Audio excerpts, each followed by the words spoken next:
Here we go.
I do believe there was a planned meeting point with Ardith at the Cinnamon Bun Cart, so I'm going to make my way there.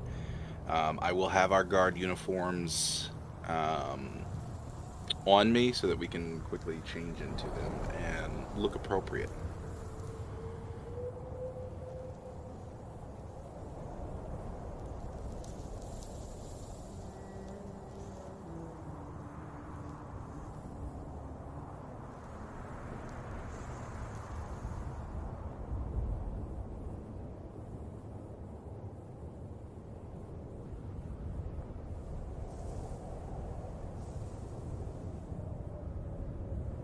Okay.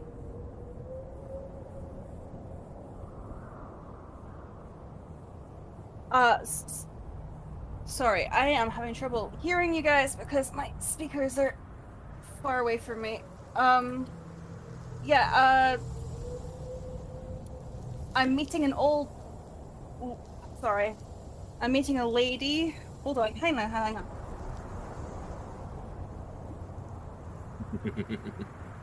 Things are happening. Sorry. I will switch to headphones. Yeah. Just as a note, I'm going to get all my weapons, by the way. I'm not just going to bring one or two this time around. Yes, yes. And while I will have my armor underneath, essentially the guard's robes, I'm not going to have my helmet, of course, because that would be inappropriate. It's extremely recognizable. So yeah.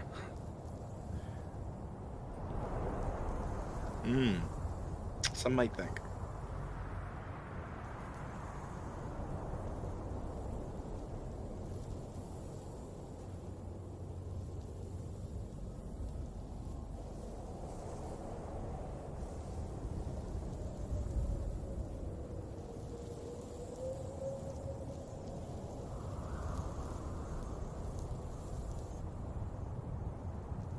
We can't cannot hear you. Whatever you turned on decided to switch in Discord your settings. Nope. You're still muted.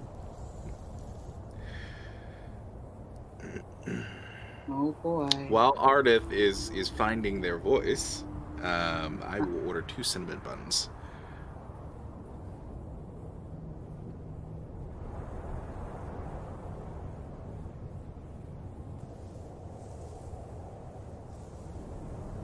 Okay, I can hear you. Yay! I'm so sorry, you guys. It's all okay. gone wrong. Okay, It's I can alright. hear you now because my speaker is right there. Okay. Remind me again what I'm doing. I'm sorry. I'm actually at the university, in a meeting room. Um, I'm just about to leave there, um, and I'm heading towards the cinnamon bun lady at this point because notes have just gone out to the rest of the crew about what they need to do. And that meeting, that extra meeting at the end is just wrapped up, and Sargon went on ahead. So I'm walking by myself, staring up at the sky.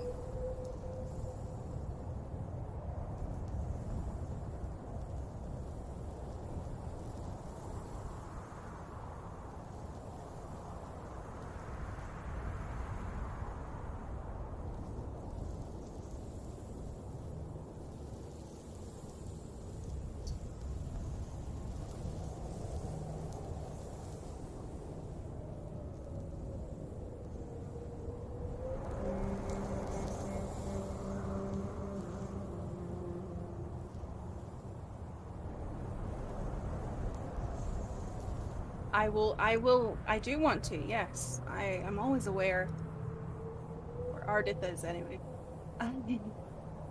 Wits. Oh, awareness, wits. Any modifiers? Am I being hunted?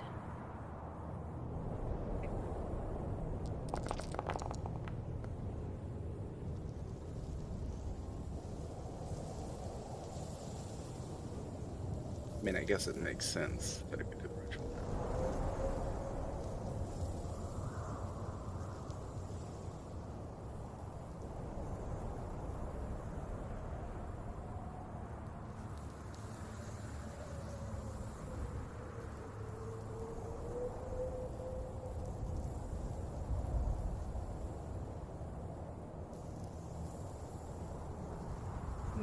Don't like that.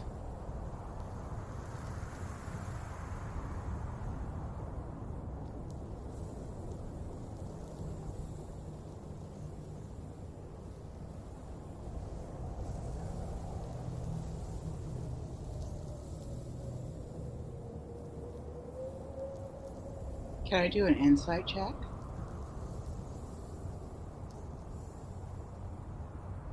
Is everything all right, ma'am? So is it insight wits or?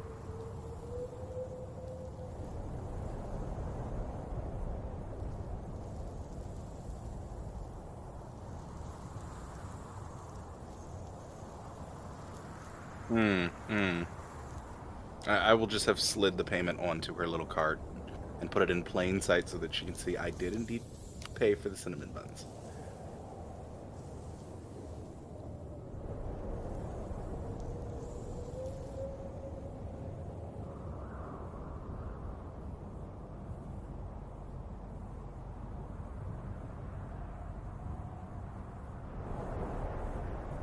Yes, that was 2.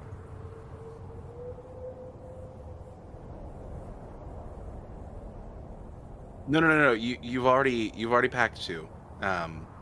You're good. But I'm sure my companions would also like cinnamon buns. So, as I begin to nom I'll on one, take those. Are you all right?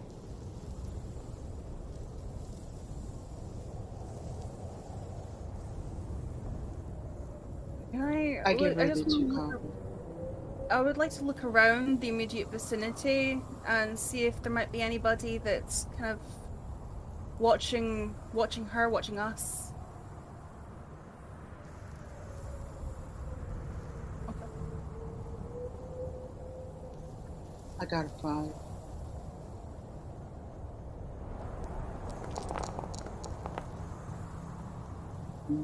Him again.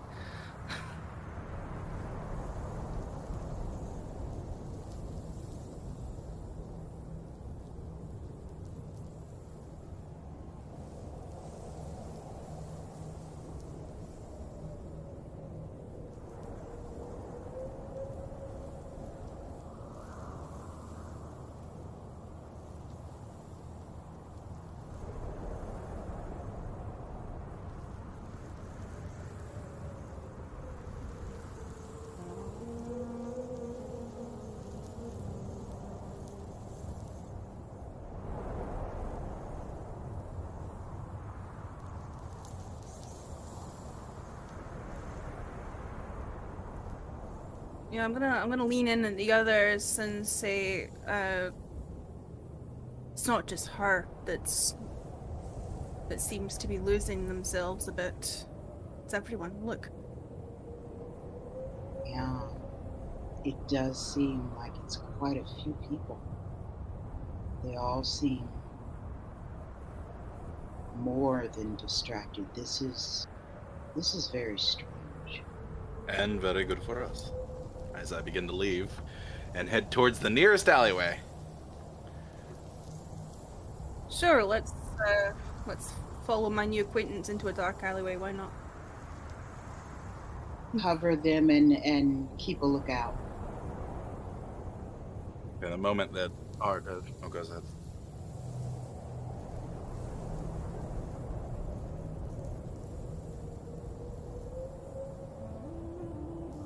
Yes.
Ooh.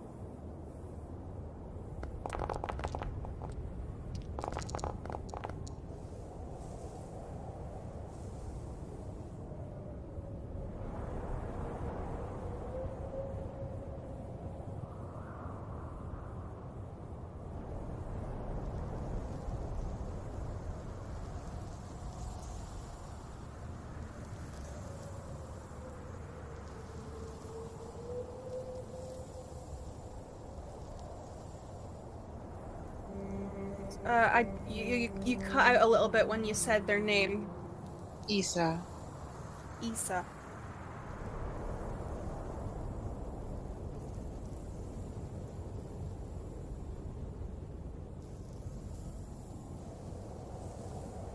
I point Issa out to Sorg. Oh, okay, in that case.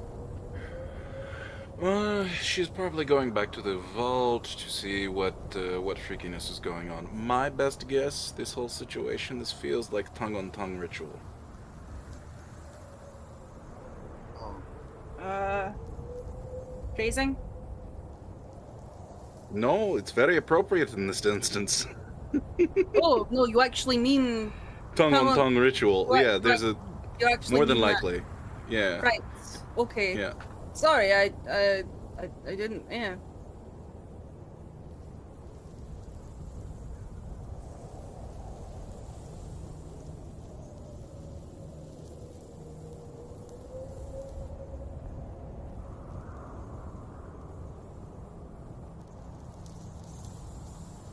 You see, the Ophar wants to speak with the words of the gods, so he removed the oracle's tongue, and he's probably replacing his own with the oracle's tongue at this very moment. In some weird, No, twisted... so you don't mean that, you mean that they're... I mean tongue-on-tongue, but, like, not tongue-on-tongue people, but, like, tongue-on-tongue literally in a weird sense. It's very interesting. Messi looks very embarrassed. Very, and very she keeps confused. on looking down at her feet. Because first of all, I thought you, like, when you said tongue-on-tongue ritual, I thought you meant that they were just having a chat. But it still does mean, it could mean that they're having a snog. But I don't, I'm really, really confused right now. I don't think that word translates very well. Snog? What is a snog? I don't know what you call, you know, when you're having Should a we really be discussing this right involving now?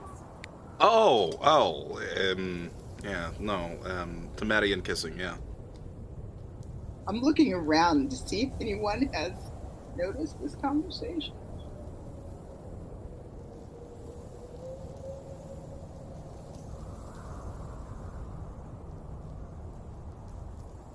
Oh, thank the gods.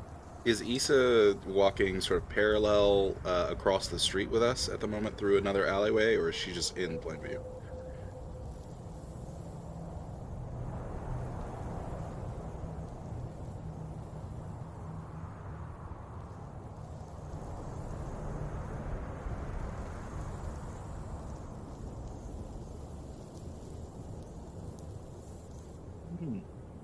It's ironic because in my language, snog also means nice.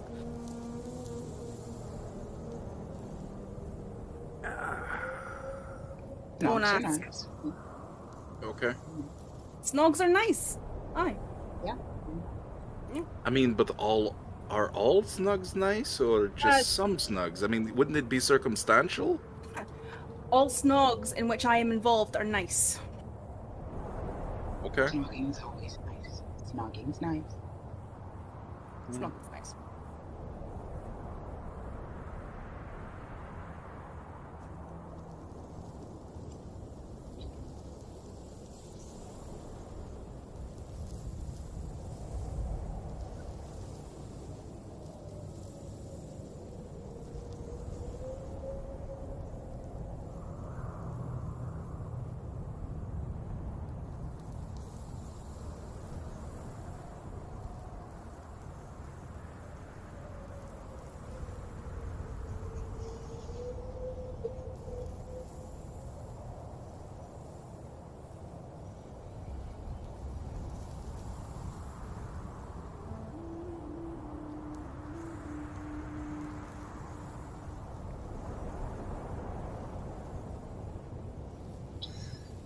Not that she would be able to read it, but has anybody left any notes or any kind of anything around?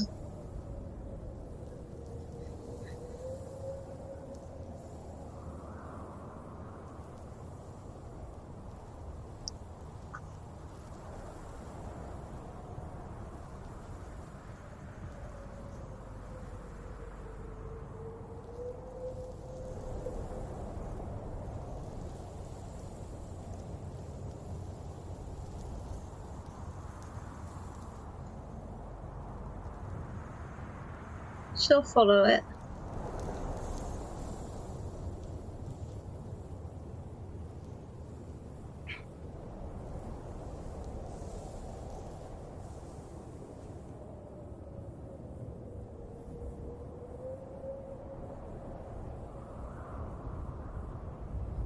But it's not raining, it's just coming from the ground.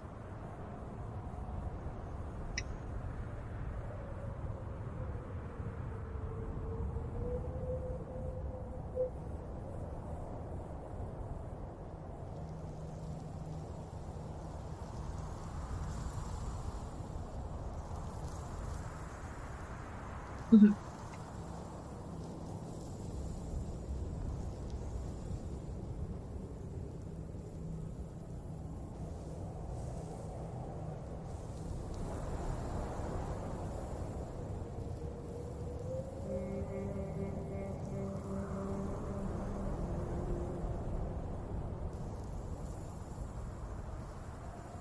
Does she see anyone gathering anywhere?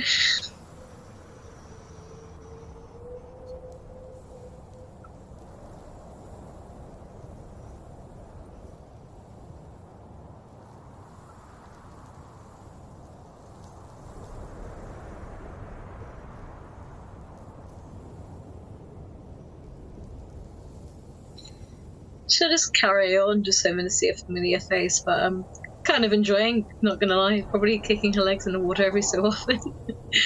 She likes water, it's her thing. So yeah, just basically try and find a familiar face if there's any noise or any signs of other life at this weird little scenario.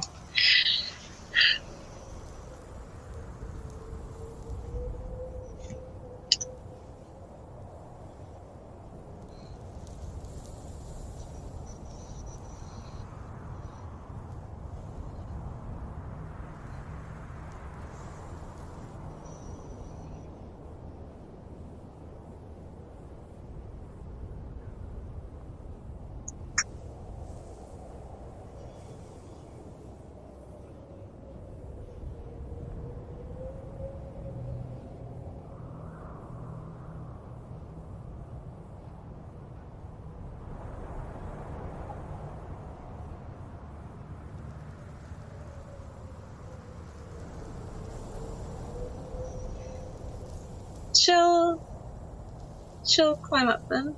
Though, so kind of, yeah, she'll climb up them.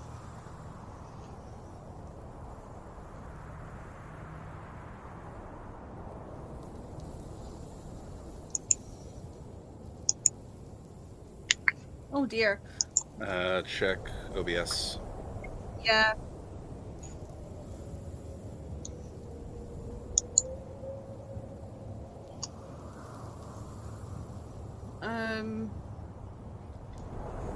Is your inputs all doing their thing on OBS? This has happened.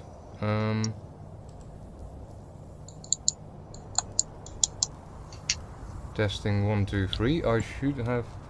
Now I understand why someone was trying to call me. Thank you very much, Nick, for the heads up. Can you hear me now? Yeah, I can hear you now on stream. Ah, thank you. Yeah, apparently this is one of those microphone issues that happens every once in a while.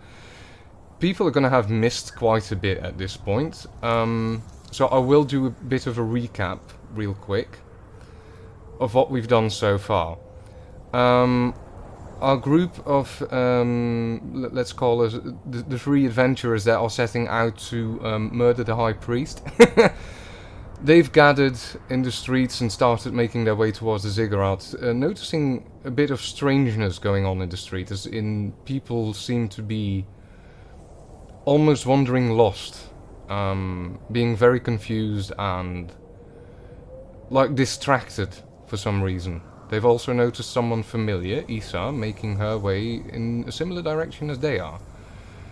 And then we've switched to Alalu, and Alalu, in her inability to sleep, eventually sort of sat upright in her bed and noticed that she was alone in the sleeping quarters, and started following a trickle of water that came from between the tiles of the floor. And she ended up in an eerily quiet street outside, which for some reason is layered in a very thin layer of water that seems to be mirroring the night sky above, and she's been wandering through this dreamscape almost, until she reached the stairs of the ziggurat and noticed that the water was for some reason flowing up these stairs somehow.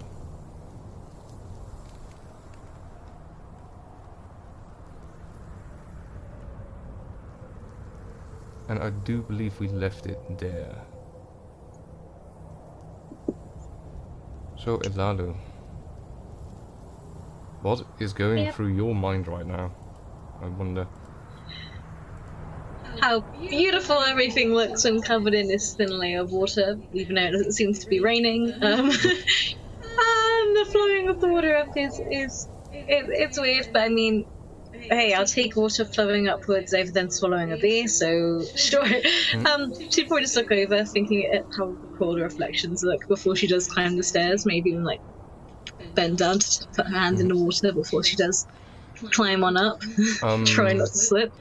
Kind of thankful nobody else is around, because with her luck lately, she's probably going to trip up these freaking water stairs or some shit. That's alright, no one's around, nobody needs to know.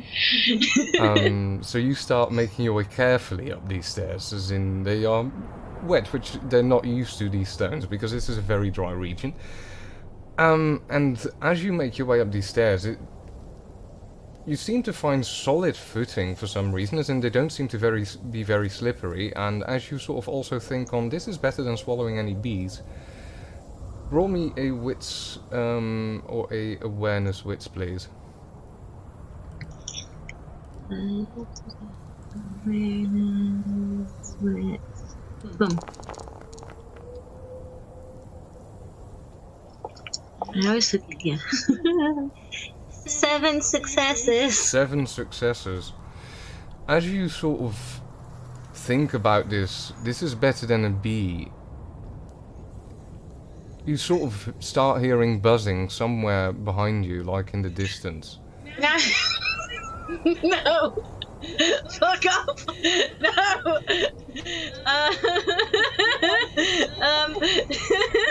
Nah. Water. She's happy.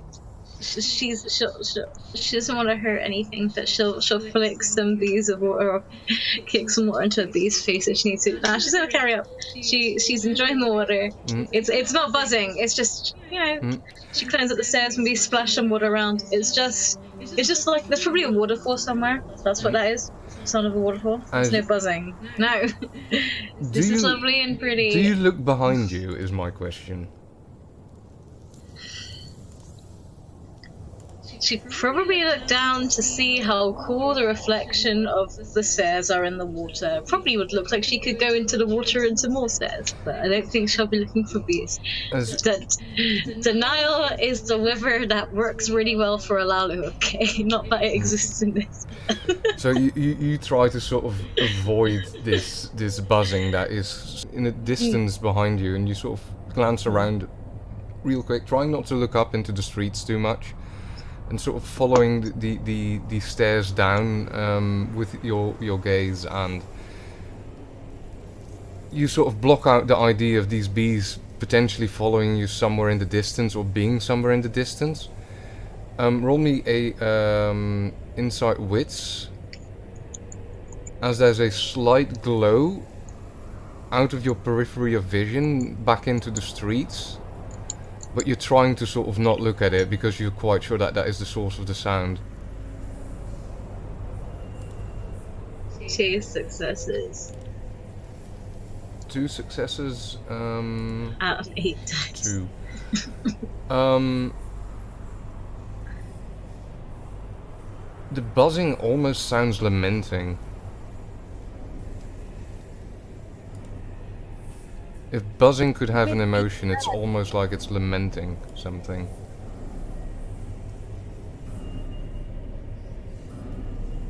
Well, I guess it's hard to find some flowers or people's mouths when I'm the only person here. Nah, it's a sad waterfall. No bees. I'm going up the stairs. Nah. My child. Hello. The sound that you just heard came from the ziggurat, and you see in the sky above the ziggurat like mist sort of forming and a hand stretching out and a friendly face sort of gesturing towards you like, come to me.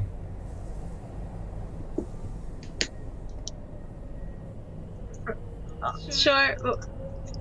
Carry on this way. Friendly face and water. Yeah.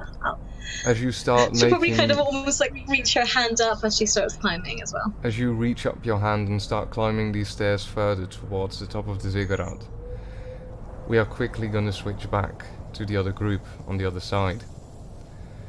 You've by now, under this very tongue-on-tongue weird conversation about snogging, made your way towards the ziggurat further and further, and it's really obvious to you now that Isa is heading exactly the same. Well, maybe she's going back to her quarters for the night. It could be. Well, I don't know exactly where her quarters are. Yeah, she could be, yeah. And I'm gonna start stringing my bow as we're walking.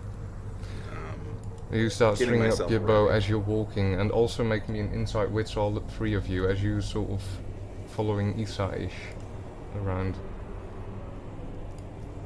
Isa-ish.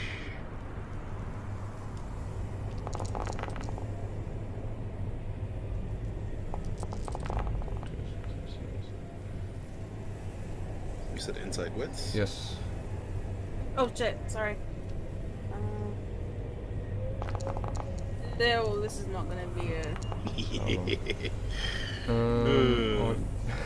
That insight wits is a bit less. Messi.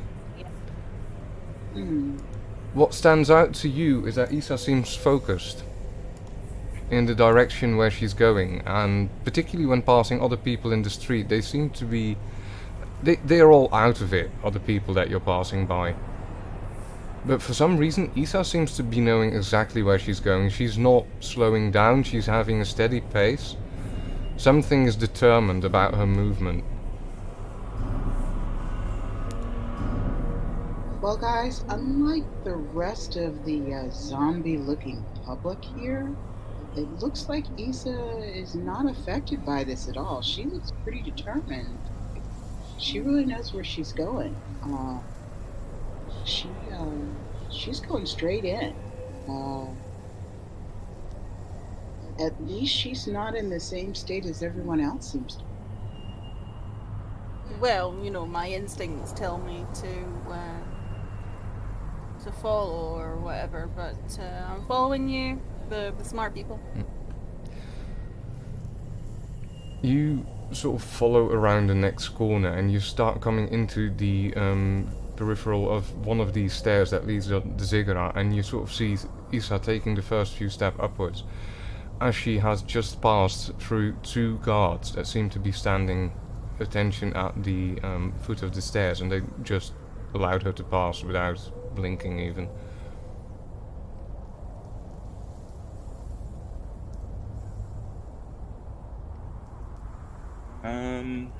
Is she tight with the guard? Well, she works there, so I'm sure she is. I don't know her. I don't remember. Either way, I think it'll be fairly reasonable for the 2 of us to approach. However, I don't think, and I look over at Messi, you'll be able to get in very easily. See? I just keep walking. You keep walking and... Straight up the stairs. Is everyone approaching the stairs, or are you sort of making... Messi, are you sort of making these steps into a direction that feels like you're actually just going to pass by? I'm going straight for the stairs. Straight for the stairs. As you approach and get closer to these stairs, you see those 2 guards sort of their heads slowly making their way, slowly moving their heads towards you, like tracking where you are going. And as you start to get closer, you see sort of, they seem to be very relaxed, and they sort of just drop their spears lower and sort of get into a stance of fighting, but it's almost as if automated, as if puppeteered. That's not creepy at all. Interesting. Clarification, is Messi in front of us, behind us, beside us? Messi? I think I'm in front. Okay.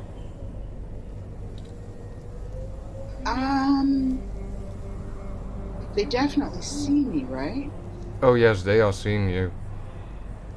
And with the insight wits from earlier, I'm going to tell you that they haven't blinked once.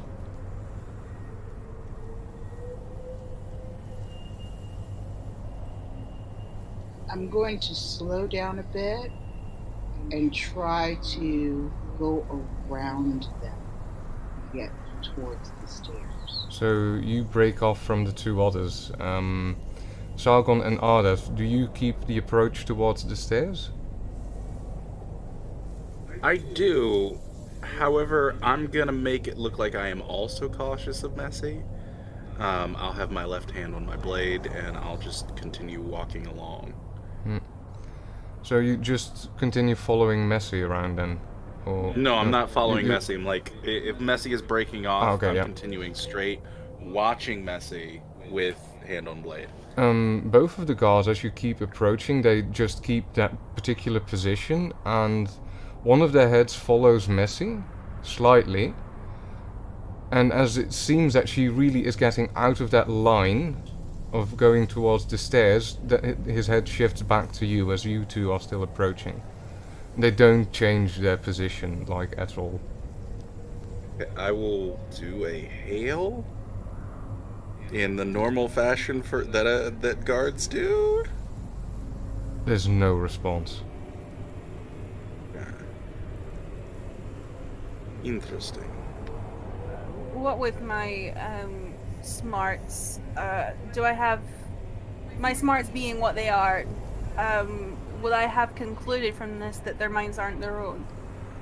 Something's really off about these 2. As in, you're getting pretty close now, and you're also sort of starting to notice they're not blinking or anything. They're just staring dead ahead, no expression on their face. like far too relaxed for taking a position of getting ready for combat. I kind of move next to Sargon and I say, if we want to pass them, we'll have to fight them. Unless we find another way. We'll have to find another way. Fighting out of the entrance is not the best idea. And I'll start swinging around so that if people who are unaffected by whatever this mine bullshit is see us, they think that we're just doing a patrol around the ziggurat. You start off steering away, and you notice that they sort of follow with their faces as you sort of slowly start moving in the same direction as Messi. And eventually you sort of just see them stand back up straight and just look straight forward. Great, fantastic. Is there any small groups or crowds near the ziggurat or passing by the ziggurat in the direction that we're going that we could maybe break a line of sight with to get closer to the ziggurat so that the guards wouldn't see? Not at all. Great. It is... Can I see other guards that aren't necessarily standing still? That's a good about. As you start following a path that is sort of to the side of Ziggurat and more away from it than towards it, and sort of start looking around for other people, you do notice that the streets around the Ziggurat are remarkably empty at this time. And looking back behind you, those two guards standing at the bottom of the stairs that you were at, they seem to be the only ones in that particular street. I point this out to Sargon. I'll do it without talking. I just kind of point around us and then at the only guards that we see that are standing still, and I'll say, no matter what we do, we don't look the part, even dressed up as we are. Yes, I'm we gonna are try to sleep dart them zombified. from where I am, since they're not staring at me anymore. So what I'm currently imagining is that you're quite out in the open right now, or you're just gonna pull out that dart and just sort of blow at one of them? Yeah, because there's nobody else around. So the two of you have this exchange, and in front of you you see sort of Messi turn around and probably walk back a few steps as she pulls out the blow dart and makes ready to fire. Give me a... let's double check this.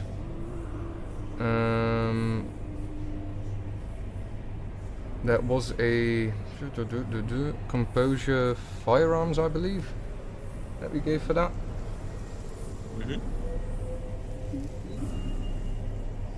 As I sort of see Messi beginning to ready her blow dart and turning around towards us, I just kind of nudge Ardith and go, oh, well, this should Okay, be I'm gonna fucking willpower interesting. that. Sorry? I'm gonna willpower that. Alright, reroll for up to 3. You rolled one too many for willpower. Oh, sorry. So Sorry. yeah, unfortunately I'm going to ask you I'll to do roll that again with 3 dice maximum. Okay. Roll from the extra successes macro, not the willpower button. That's literally just rolling your willpower that you have left over. Okay.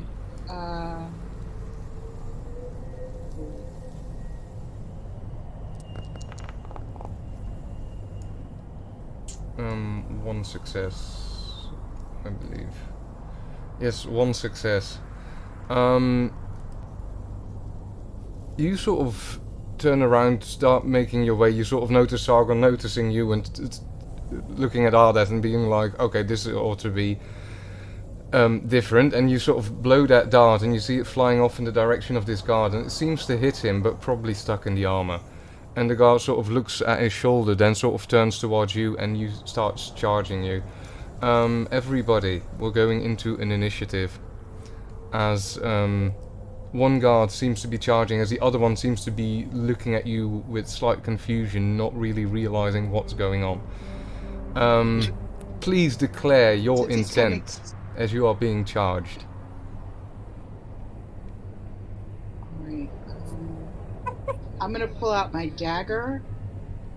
And well, actually, I'm gonna pull out my slingshot actually instead, and I'm going to Try hit him and with sling. toss a stone in towards the direction of the guard. Ardev and Sargon. Well, I'm moving south between the guard and shit.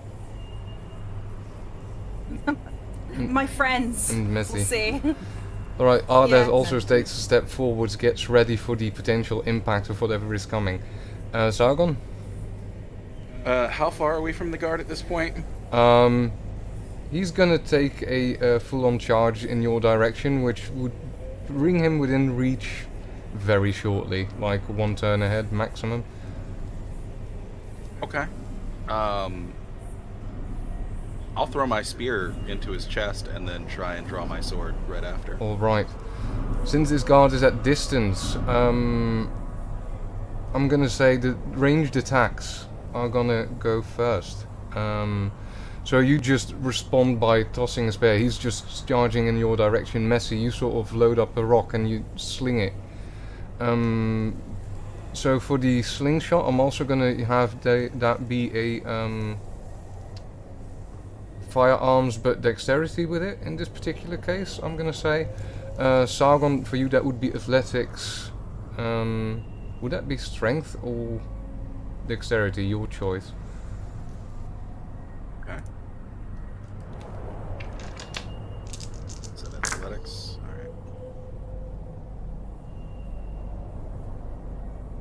Alright. 5 successes. 5 successes, and firearms dexterity is 2 successes. He just charges you head on, and both of you manage to hit. Oh no, wait, sorry. The rock bounces off.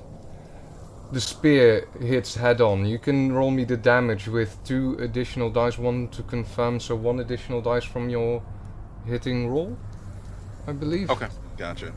I gotta roll the weapon first, and then I'll do the extra one. Yes.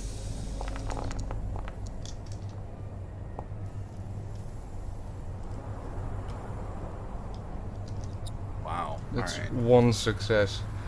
So the spear... Armor piercing of 2, and then also 2 successes because of the extra dice.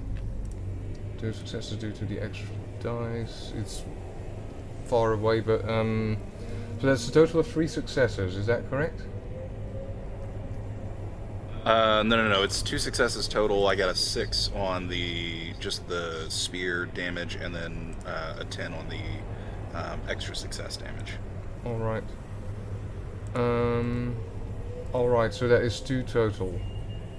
Mm-hmm. That hits him. So you sort of throw this spear, and it just straight on beats him into the chest and sort of pierces the armor, and it's stuck in there. And he sort of falls back for a step, then just tries to upright himself and just continues with this spear stuck in his chest in your direction. It's at that point that the other guard sort of seems to have a form of realization as to what is going on and follows his mate. So he's coming in close now. What is the intent of the 3 of you? I'm just making a defensive stance. Alright. You know, between. Well, I was making a defensive stance between charging guard and the 2 ranged attackers behind me, I suppose you could say. I suppose I haven't really had a. Have I had a chance to get a weapon out or anything like Sure, that? you had the time for that. What is he carrying? The guard? The guards are both wielding a spear and a shield. Spear and shield. Okay.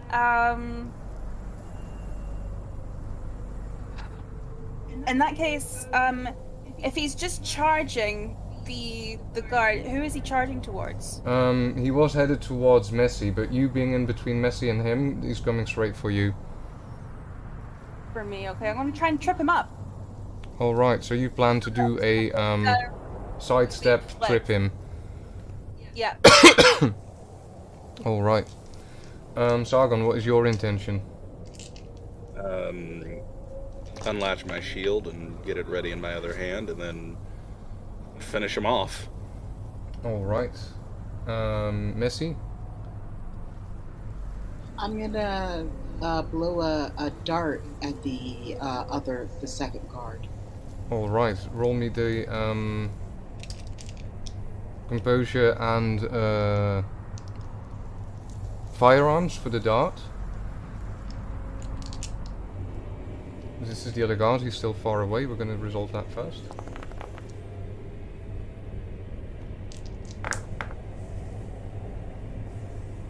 You sort of blow this dart in the direction of that guard and he pulls his shield up and it goes straight into the shield. Ardeth and Sargon, give me wits dexterity please, both of you.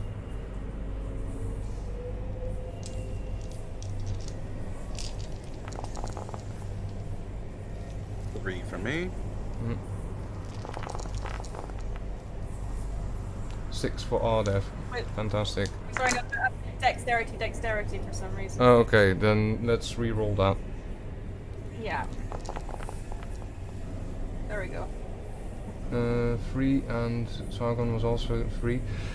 So this guard that was charging you sort of catches up to you and you get the opportunity to do your attacks, both of you. So yeah, roll me your sidestep trip. We're gonna make that dexterity melee. Okay. And Ardeth, that is for Ardeth, yes, and Sargon. You were gonna try and finish him up, so I'm taking it you want to sword strike him. Yes. Also dexterity melee. 3 Oh successes. my God. Second here. Melee. 4. Oh, it's gonna be chunky.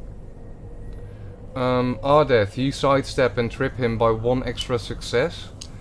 So to confirm hit, you can roll me your weapon damage blunt-wise for your whatever weapon you are using to trip him. Ardeth. That would be my leg. Oh, sorry. Oh, then it's just strength if it's your body. Yeah. So you roll me your strength dice. Sargon, you hit by 2, so 1 to confirm is 1 extra dice on your damage. Okay, so I'm gonna have to do the same thing where I separate my extra dice. So Yep. Expect 2 rolls from me. I'll let Ardeth Alright. roll first, though. Do I just do strength? Sorry, I'm not. Just strength. No, so if you see the green thing where you get to choose the dice, if you do an A and then you do the circle with the slash through it, that'll let you roll only strength. I don't see. I don't know. I don't see that. It's Well, underneath the chat. the chat log. Instead of on your character sheet, you go to the chat log. Oh, okay. Strength so for plus my last nothing. roll. So Oh, you'll go okay. all the way to the bottom. Yeah. All the way to the bottom. One should say A, the other one should have the circle with the slash through it. And then Got it, on the got one that it. says A, you switch it to strength. Okay, and then what do I click? There's a little dice symbol at the far right of that. A D10. Oh, it's giving me a pop-up. I didn't see. No, that's not right. I'll do a little snippet real quick. It's not working. It's not doing anything. Not working. Yeah. Let me Like this. try something. Maybe I can do it for you. Click on it and it doesn't do anything. Ardeth, strength. Oh, plus mine nothing. isn't working either with the No, nothing. it won't. It won't let me do it either. You might just have to roll them by Yeah, that is- themselves. Apparently the Yeah. dice bot is not working. Press space bar, Seth. Spacebar? On the actual game, press space bar. Oh, that's probably why. Yeah. Yeah. I completely forgot that No, that thing was there. That doesn't work. That wasn't the problem. Okay. Okay. But, We thought it well, was. We tried. Yeah, I think you're gonna have to manually type it. Okay, what do I type? So it should be /R. /R, and then what is your strength? 3 3. 3d10 in Okay, that so then case. 3d10. Yeah. We can just break it down from there. 3d10 is not a valid chat command. Slash R 3d. Hold on, 3d10. Space 3d10? Yes. Yes, it is. Alright. There we go. There we go. Alright, 10, 7, and a 6, so that's 3 successes. 3 successes. So Ardeth allows this guard to sort of come at him, steps aside, trips him. Spear already stuck in his chest, this guard sort of falls on top of that spear and the spear just sort of pushes through even further. As Sargon, you get an opportunity to also strike at him, if you want to. Does he seem dead at this point?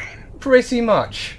Yeah, no, I don't think I'm gonna waste the effort, yeah. As he sort of would trips I- over his into that spear that is already stuck in his chest, and he's now sort of just hanging there, not completely face flat to the ground, Sure. with the spear sticking straight through him. The other guard in approach at this point. So we're going to the third round of combat. What are your intentions? First, I look over at Ardith and go, nice! And then get ready for the other guy. And as soon as the other guy gets within range, cutting him down. Alright, you are readying for another strike. What is your intention, Messi? Paralyzing dart. Going for a dart again. Bubsky, what's your intention? Yeah, I wanna pull the spear and the shield off of the dead guy. I suppose whichever spear is more accessible. The one sticking through would just be pulling it forward to get it through completely, perhaps, but it is kind of wet, like Wedged. bloodied. Yeah. So the one that's like not as wedged, because time is of the essence, and the shield, I'm gonna pick those up and wield them just like the guards did, because he's curious to see if he can do this, like if he can fight that way. Alright, so you go to pick up, let's see, he was approaching, so pick up the shield and the spear that is on his other side. Everyone participating in the combat, please roll me with dexterity to see how fast you respond.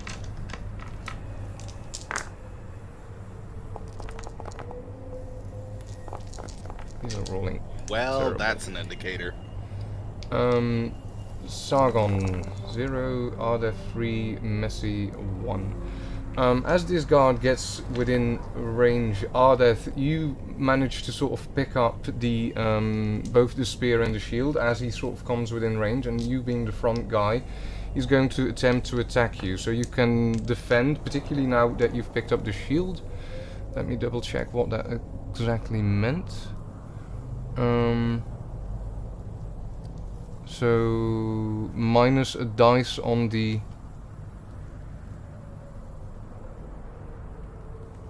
attacker's part, or you get an extra dice to defend with? I think you get an extra dice to defend with. I think that's what we agreed at one point. I believe so. Since this is not a small shield, let me see.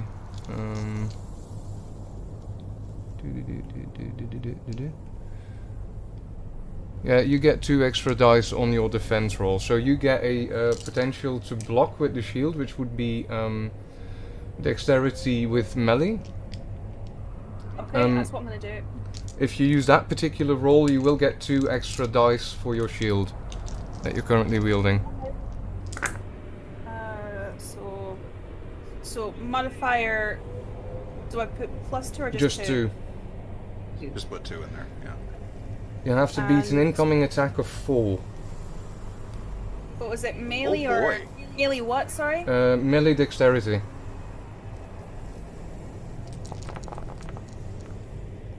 So you match his attack and you just block him, even if just barely. That was your initiative, his initiative. Then we have Messi. You get the opportunity from point blank, composure, firearms, or firearms composure to sort of paralyze this man.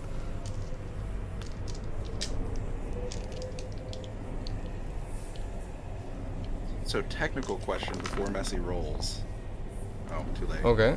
I was gonna say, would we perhaps consider possibly firearms dexterity because the individual is engaged in melee with a friendly, and also point blank?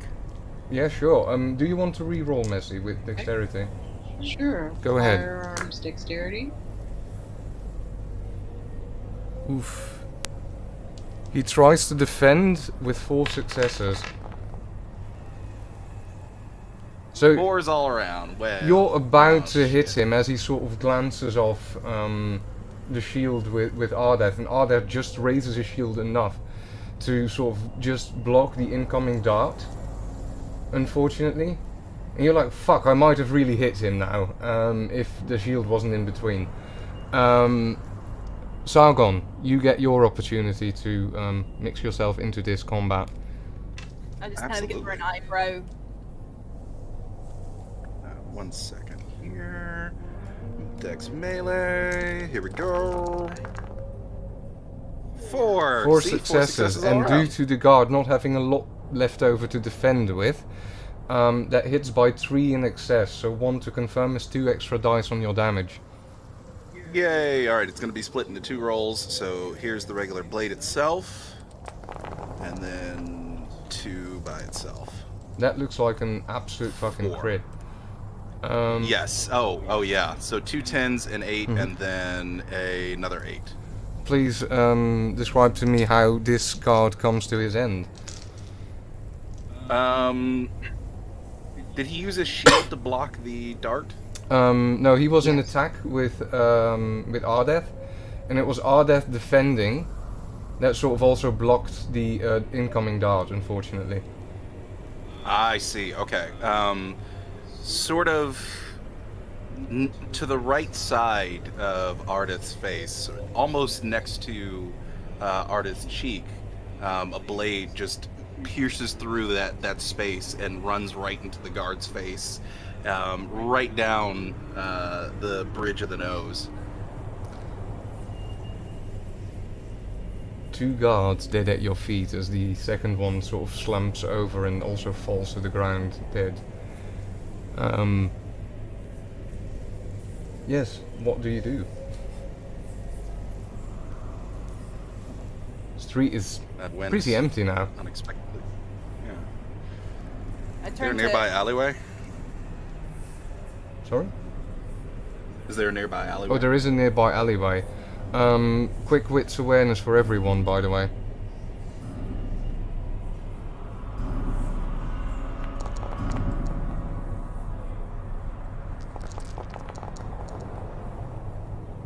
Ardeth.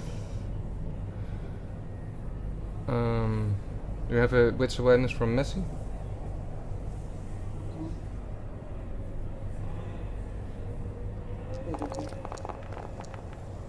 Also 2 successes. Messi and Ardeth, you both realize this has made some noise. Sorry. Bleh. And as you sort of quickly glance up the stairs to where Isa is walking, she seems to have been unfazed by any of this. She hasn't even looked behind her. Okay, that's creepy. And no, Sargon, she's on a mission. you find that alleyway easily that you were searching Fantastic.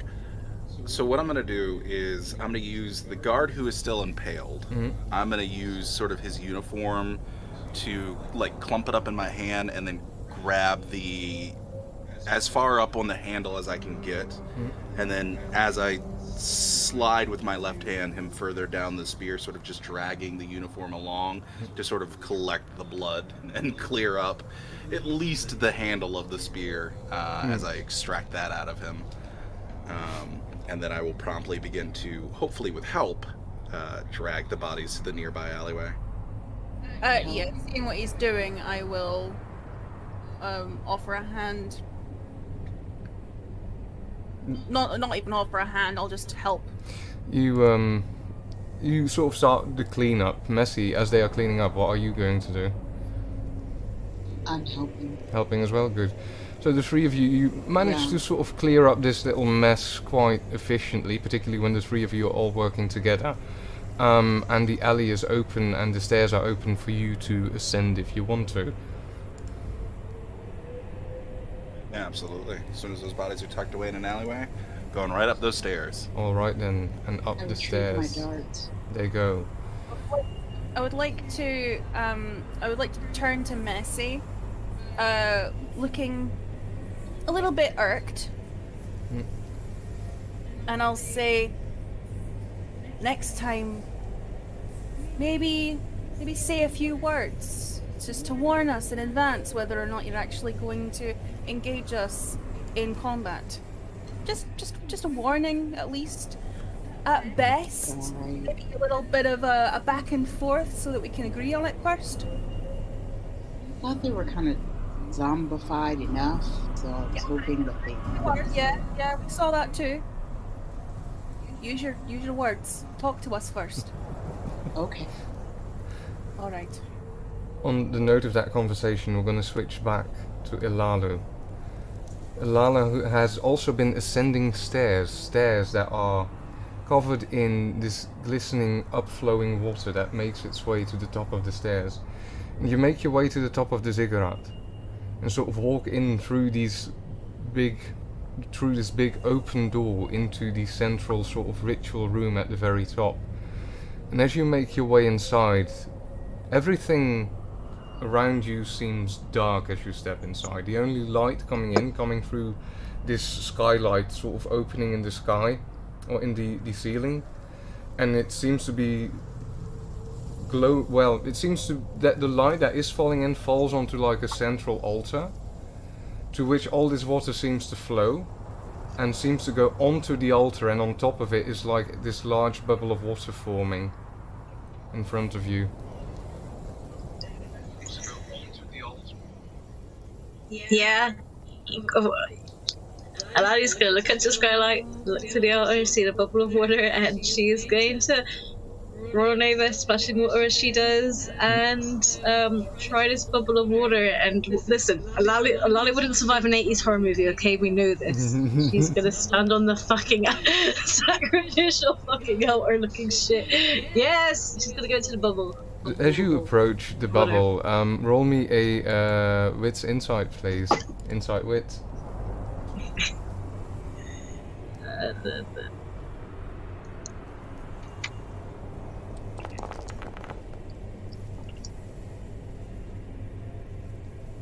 Free success.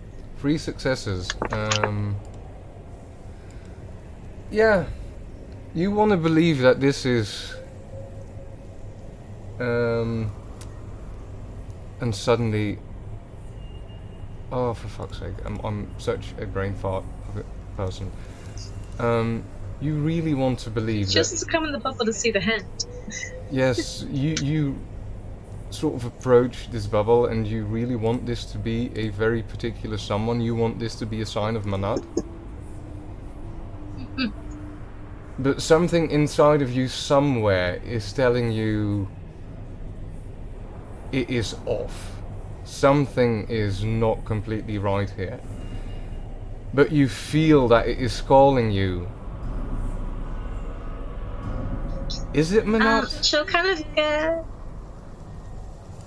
She'll get close to the altar in the bubble, but not quite, and she'll look up to, like, the sky again. Is the hand in the face? Can she still see it from where she is? When looking up at the night sky through this opening in the ceiling, you still see the night sky out there.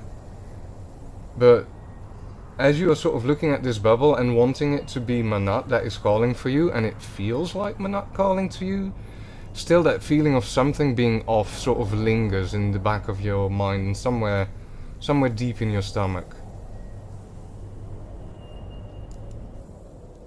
She'll just call out hello again, hoping to hear that voice. Hello? As you say hello, you sort of hear that voice again and say, "Child, come to me." And Who are you? a hand. What should I call you? "I am your god." And a hand starts extending from the water of the bubble towards you. How hands kind of like to like here, like not always want to reach out, but not quite. Actual question they ask Manat. You hear a low rumble coming from the water, and eventually it says, yes. But with your insight of earlier, that is an absolute lie.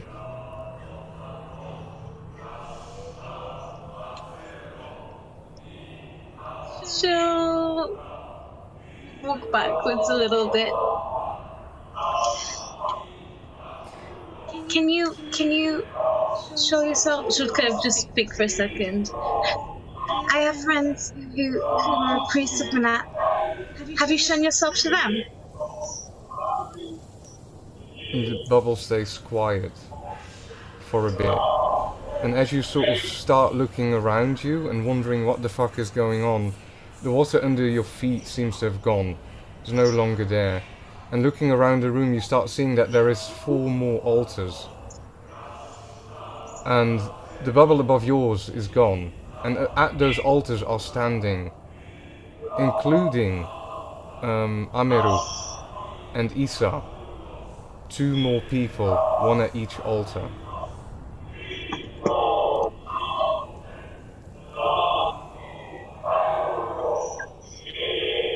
Amaru? He's not responding to you.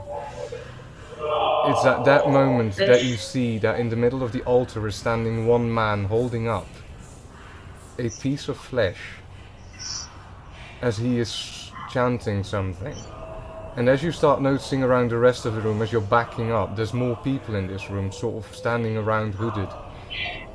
And 2 of them sort of made their way forward next to you and both put a hand on your shoulder and start pushing you towards the altar.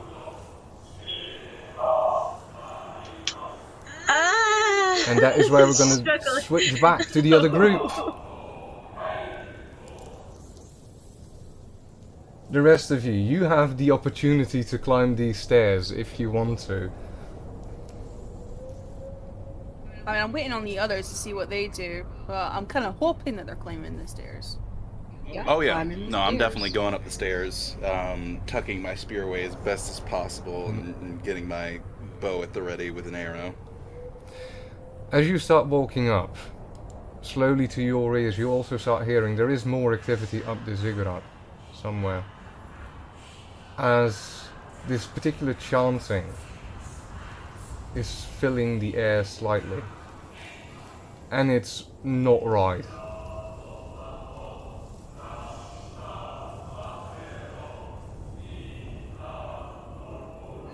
Yeah, I'm picking up the pace.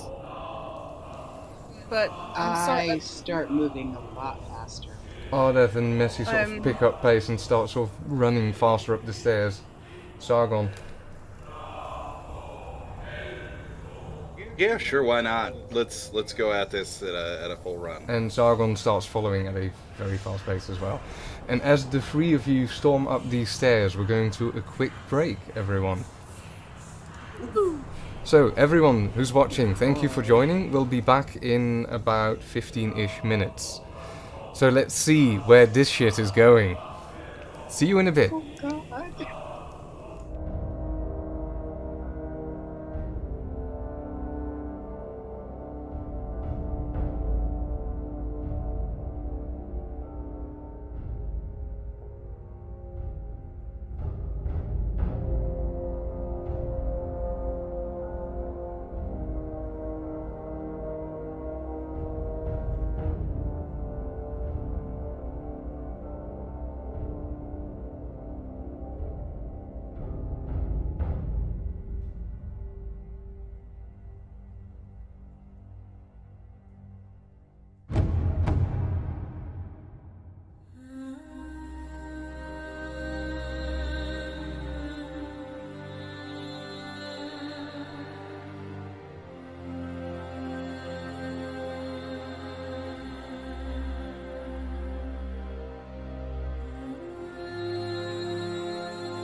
Hello again, now that everyone has their snacks and their drinks and everything else, welcome back.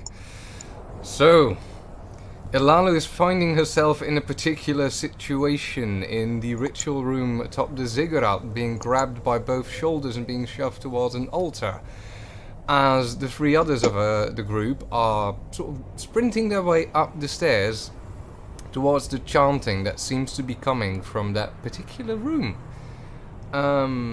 So yeah, up the stairs, everyone goes. Disclaimer, I'm trying to do this in a relatively silent way. Silent way, stealth. Yeah, let's call this a stealth dexterity. Are you all trying to sort of make haste, but be careful? I'm making haste because I Sure. don't make any sound.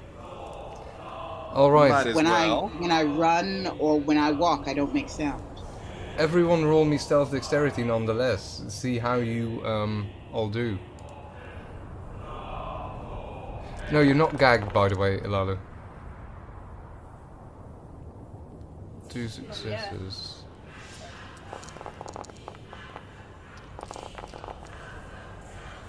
3 and 3.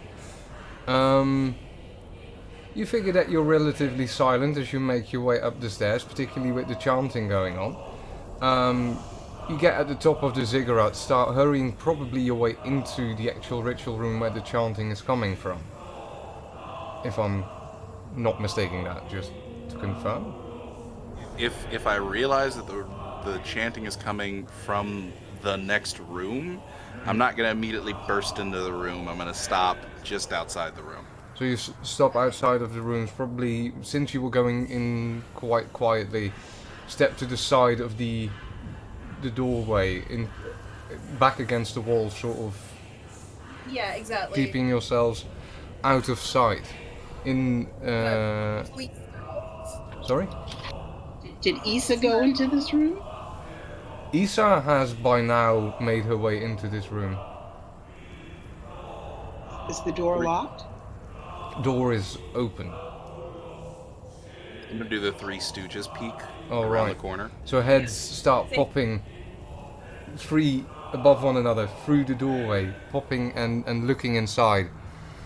And what you all three can see inside is that in the middle of that particular room there is this circular-like basin, which usually contains water, and it seems to at the moment as well. And in the middle of that standing is the Ofar Amose, holding up this piece of flesh, which you assume is probably a tongue. I nudge Ardith, tongue-on-tongue action! As this is whispered, you also notice in the room that just outside of the peripheral of the light, sort of falling in through the skylight window thing, that there's like 5 altars spread around, and there seems to be one person standing behind each altar, and you do hear, due to the voices, that there's probably more people in the shadow.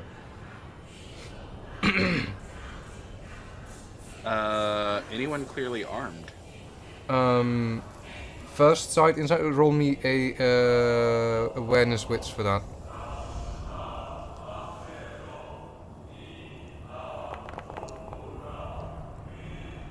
It's very hard to make out the figures that are standing in the shadow outside of the center of the room. I'm gonna sneak inside. Alright. I immediately grab Messy's collar. Oh, you're getting pulled back. Both of you make me stealth dexterity, please.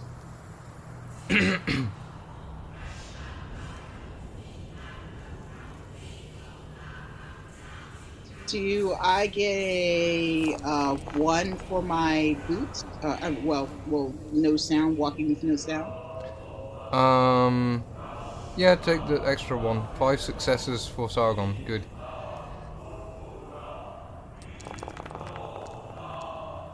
Messy 4 successes. As in, you start sort of making your way really quietly, and you sort of get pulled back by Sargon, who seems to manage to sort of hold you back without making a sound.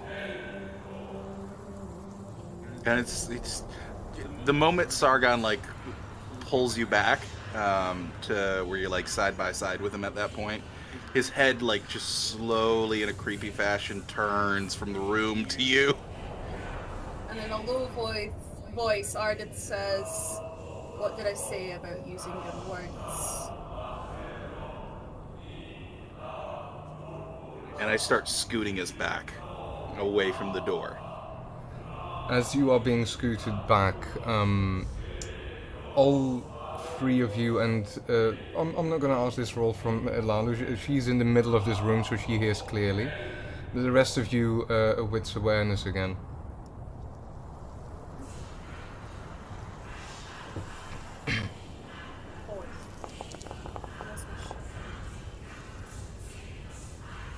At least I'm consistent.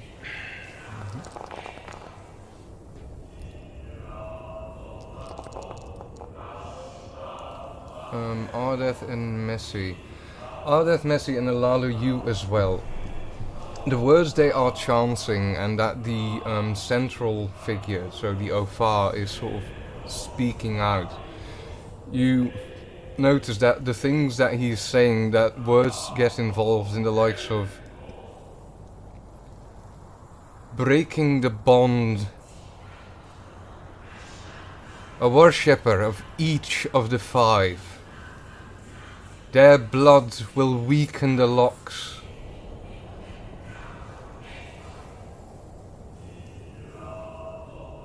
I definitely make sure Nope. that he takes his hand off me, and I'm trying to get into the room. I will pin her to the ground if she continues to struggle. Opposed strength thingy? Melee strength or melee dexterity to get out of it if you are attempting. There's no way. He's too strong. I'm helping as well. I'm gonna say, Messi, you're having a really hard time getting out of it, but both you and Ardeth, you did hear these words coming from the room inside. So I sort of look towards Ardith and I say, alright, the initial attacks go towards the Ofar. From there we draw blades and deal with any guards that make their way towards us. And we cut our way through the guards to the inner circle. We'll only deal with the first worshipper if we have to, and we don't want to spill their blood, we just want to knock out the chanty boys. Then we spill the blood of the Ofar. The guards we can totally kill though. I mean, I'd rather not kill anymore. But sure. Babsky, your microphone is further away. Is that possible? I'd rather not kill anymore. But Yes, sure. I understand this, but, you know, it's kind of already started, and we don't exactly want to be caught in the end. And you, and I turn my face towards Messi. Both glaring, yeah. You need to not be the center of attention. Think you can handle that? Yes. Good girl.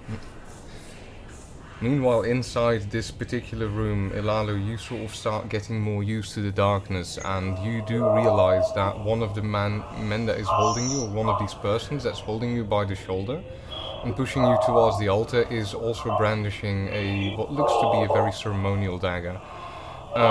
Glancing around the room, there seems to be a circle of people lining the room around you as they are sort of chanting.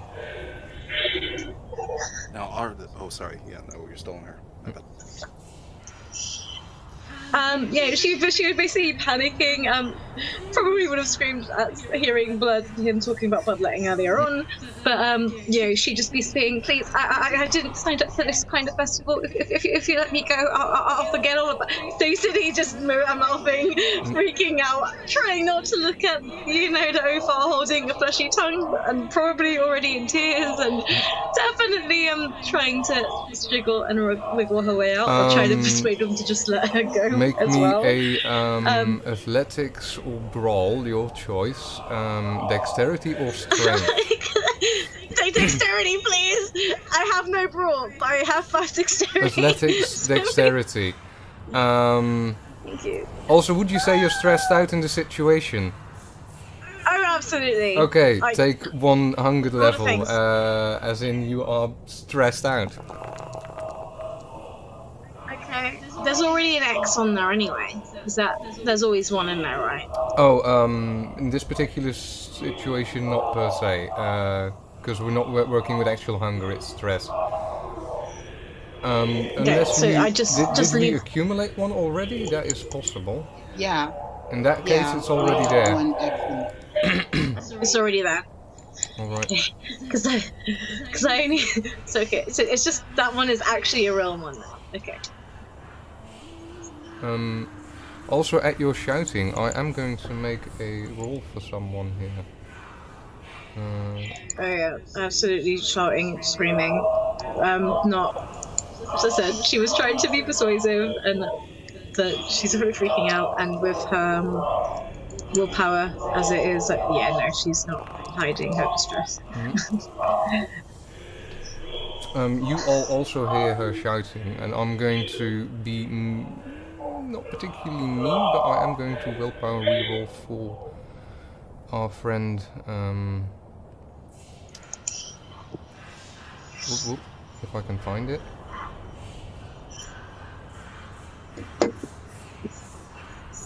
Good grief. I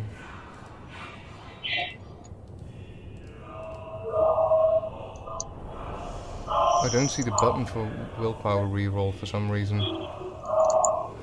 It's the willpower itself up at the top. Okay, there we go. That is way too much. That is not a reroll, that's the actual willpower roll. Yeah. So I'm gonna manually do one. You're gonna manually do it, yeah. Yeah.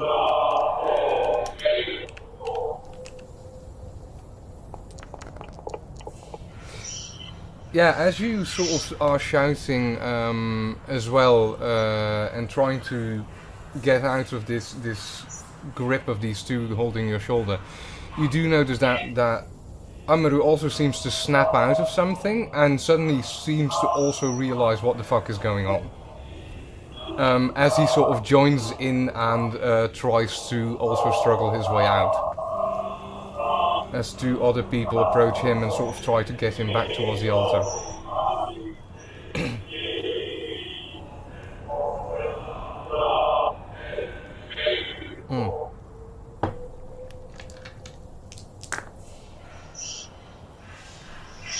You also recognize Issa in this room. Issa seems to be just willingly approach the altar. Confronting again. Who am I punching first?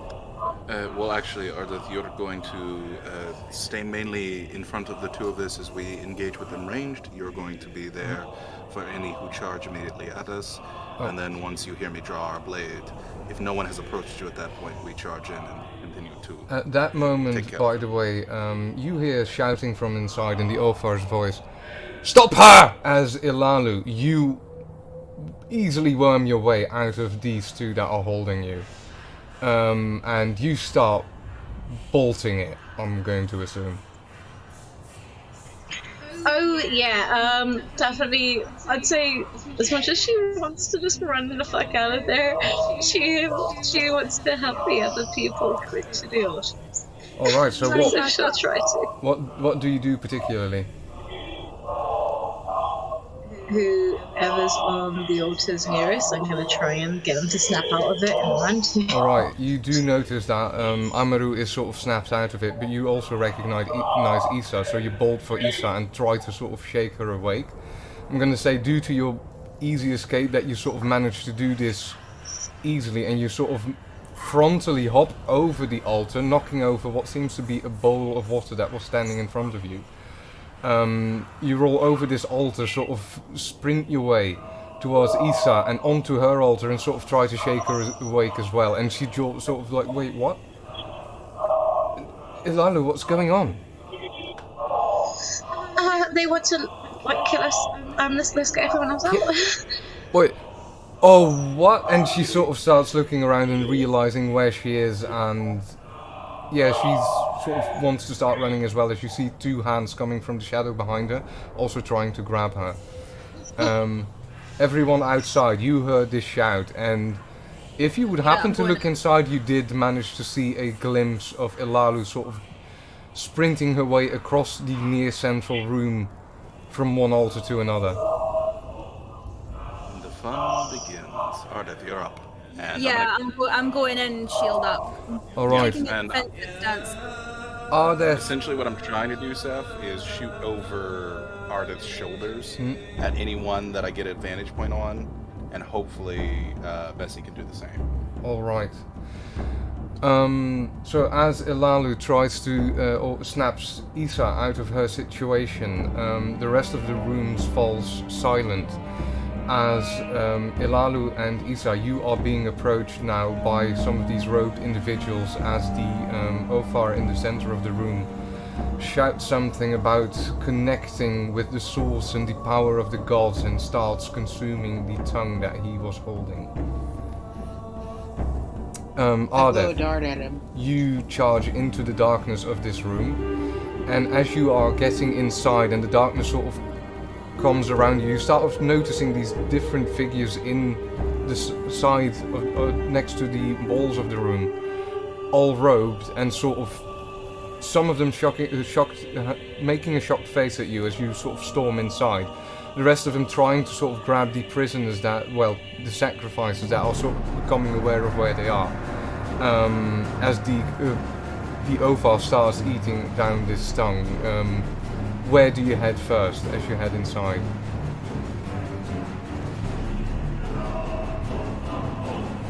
Shit. Okay. You said it's a dark room. Can I see everything? After a few seconds getting used to, you do think that you've got most of the room in view. Okay. I'm gonna charge at the dude eating the tongue. We don't want that All to right. happen. So you charge forward and go for the center. Sargon and Messi, you are going to try and shoot someone, if I'm not mistaken.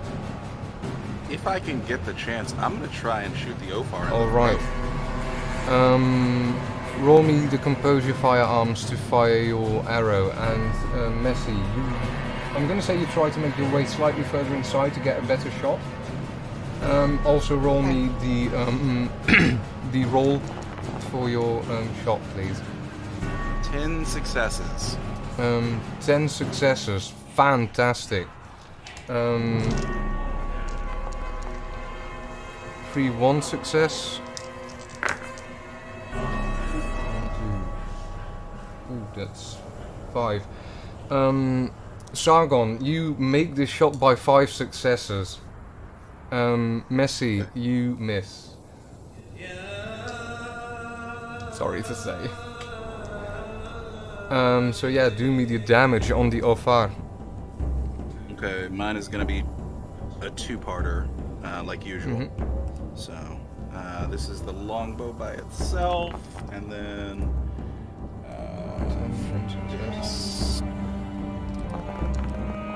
the additional dice. 6. armor piercing 4. I got 7 successes. You're like, this motherfucker's not gonna get away with this, and you just aim for him and just shoot him right between the eyes as he starts consuming this tongue. And he falls over backwards into this pool, and the rest of the room sort of starts getting into half of a panic as they start to scatter around, and you see that a few of them are starting to make their way to the center of the room trying to help the Ophar. Sargon, as you took your turn charging inwards and getting close to him, you just see this happening right in front of you, and you're like, okay. You mean Ardeth? Oh, Ardeth, yes, sorry. You see this happening right in front of you, and chaos starting to sort of burst around behind you. As this happens, a rumble sort of happens through the room, and 2 of the unknown individuals that are standing in here are getting daggered in the chest by so 2 of the sacrifices are getting daggered in the chest at this moment by some of the cultists, as the rest are sort of scattering around to different directions doing very different things. This place just turned chaos. I'm gonna yell over the crowd, get behind me, hoping that it's, anybody that wants protection will get behind the big dude with the shield. Alright, so you just settle yourself in place, sort of barricading the exit on your side. Elalu, you sort of just shook Isa out of it, and not too long after that you start hearing shouting and the room is turning into chaos. Quick glance around, you see the Ophar behind you laying in this water in the center with an arrow sticking out of his head. You see those two people getting stabbed as one is also coming for Isa. What are you doing? Two people getting stabbed. Are they already bleeding on the altars, or are they not quite? They are not quite bleeding yet. They are just being stabbed, and the daggers have just made their way between their ribs. So just gesture like they used to go, and Alalu is going to if she can't help these people getting stabbed, at least avoid their blood doing some creepy ass shit.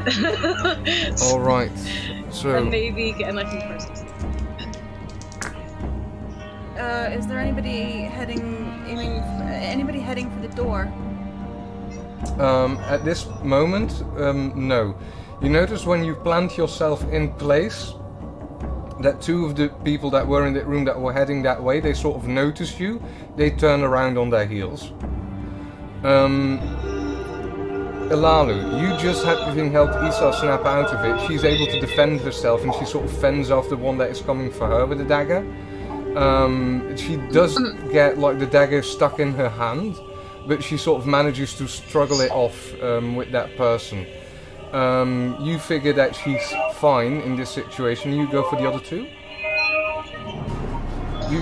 You start going for the other side of the room. As you do, Cybermama and Sargon, you also notice all of this happening. What is your intent? I pull out my dagger and I try to help somebody escape by fending off their attacker. So you start sprinting up and sprint past Ardeth. I'm gonna snipe Amaru's attackers. Alright. You try to help Amaru, so roll me another bow attack, please.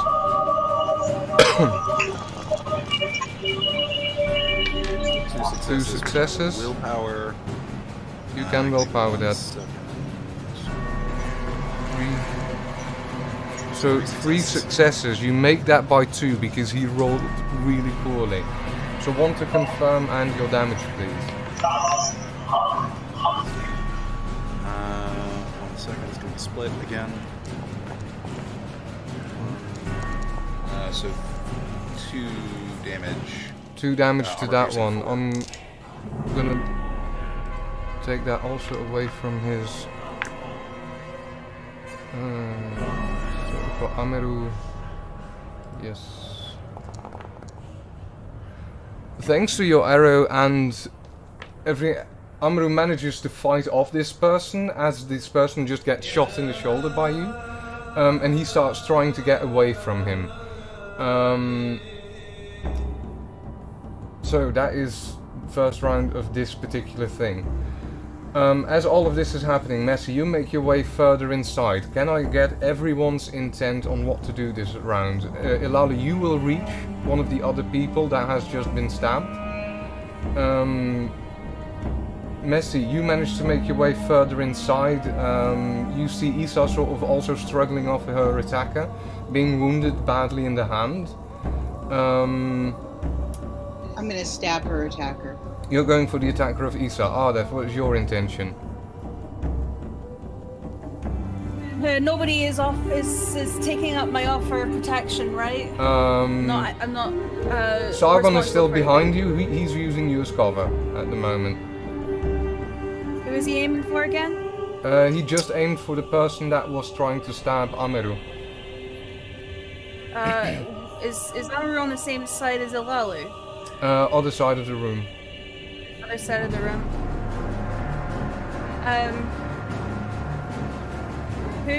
Who's in more trouble, Ilalu or Amaru? Amaru seems to be getting away quite well at this moment, and Alalu seems to be sprinting across the room to help someone else as well. 2 people who have just been stabbed in the chest. Okay, being Ilalu's target, I'm gonna head towards her target as well. Alright. That was the sacrifices that got stabbed? Yep. Yeah. So the 2 of you converge on this particular person. Messi, which one were you heading for? The one that was stabbing Isa. The one that was I was stabbing gonna Isa, stab alright. him. Yeah, so you're closing in on that one. And Dreams, what was your Zargon's intention? Well, really quickly, is there anyone charging at me with a weapon at the moment? At the moment, no. The ones that were heading in the direction of the door where you were standing, they sort of saw that Ardef was blocking that path, and they turned away from it. Okay, fantastic. Then I am gonna go for... I'm gonna finish off Amaru's attacker. Alright, so you're going in for Amaru's attacker, who he's getting away from. Everybody roll me Wits Dexterity, and let's see who is reaching who first.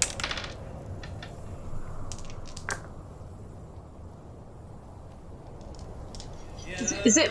Do you say wits dexterity? Wits Dexterity, Is that right? yes, this is for the initiative. Just to confirm, I am supposed to have a point of hunger from stress, right? Or I don't remember, to be fair. Sorry. I will take it away. System. Does it matter what way round I roll them? Dexterity, wits, dexterity, does it matter? With the order doesn't matter, as long as it's both of those. And Ilalu, what happened? 2 successes. Out of 10, fuck you. That is a really unfortunate one.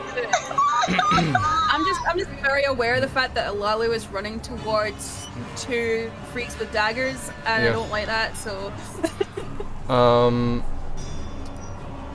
Cyber Mama, you get off the first opportunity to, together with Ardef, to actually strike someone.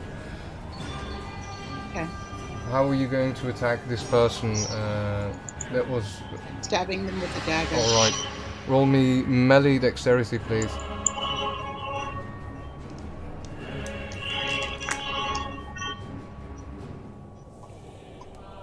They've got 1 success on their dexterity, so you hit them for 1.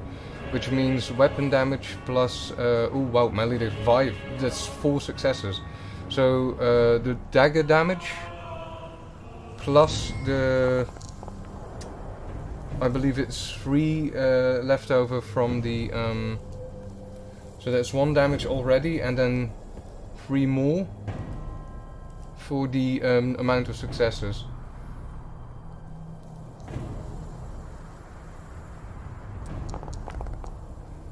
So you stab this person in the shoulder, and they sort of start screaming it out as they sort of didn't see you coming from the shadow. You do see that Isa recognizing you and sort of acknowledging that you just did that for her, and it's like thank you. And you see her sort of heave up the fist of the hand that hasn't been cut, and she sort of tries to smack the other person in the face as well, and she just clocks him as well. I try to ruin the altar area. Alright, we'll get to that next turn. As you sort of start knocking the 1 ball that's on the altar over. Then another 3 successes is Ardeth. You manage to sprint close to the person that Ilalu was heading to. Alright, make me your dexterity melee for an attack if you want to. With your weapon. What exactly is the situation I'm heading towards? So, from your point of vision, to the right of you, Messi is moving in and trying to stab someone. The middle of the room is sort of in front of you. You're going to one of the 5 altars standing around this. To your right hand side is in my mind. Ilalu is sort of approaching that altar as well, trying to sort of go for the person that has been stabbed in the chest that is behind that. In the middle of the room lies the Ofar, with his back in this water pool, as 3 people are also approaching him at this point. Apparently, or first thing coming to mind is probably to try and help him, but he's got an arrow between his eyes, so there's not a lot of help they're going to be able to give him. Yeah, not what we can do about that, yeah. Sorry, I thought Alali was running towards more than one person with a dagger. Yes, because behind that person that has been stabbed, there are those cultists with the actual daggers. Right. My target is those cultists with the daggers. I don't like pointy things going anywhere near Alalu. So we're gonna intervene on that front before she gets to them. Alright. So that they focus on me instead. So really what I'm just doing is I'm just kind of like mowing them down with the shield, just trying to be like, yeah, don't focus on her, focus on me. Okay, I'm gonna say you're basically gonna try and bash those 2 out of the way with your shield. You should be able to make an easy curve in your charge to do that. So roll me athletic strength to push these 2 outside of Ilalu's reach. Athletic strength. Let's see, 4 successes. You just fly into one of these shields first, pushing them aside and just shoving them onto the ground next to the other as you sort of try and get your shield onto the other one as well. The other one sort of gets knocked back but is still on his feet, and he sort of turns his attention towards you as you've done this. Yeah, I'm putting myself between them and Alalu. Alright. Who's next in this? With dexterity, 2 and 2 for Ilalu and Sargon. The 2 of you, Ilalu, you manage to close the distance, and you see sort of Ardev just flying next to you and knocking one of these dudes way away from you, and positioning himself between you and these cultists. Sargon, you also see this happening in the room. As you overlook all of this happening, you roll me a wit's insight, please.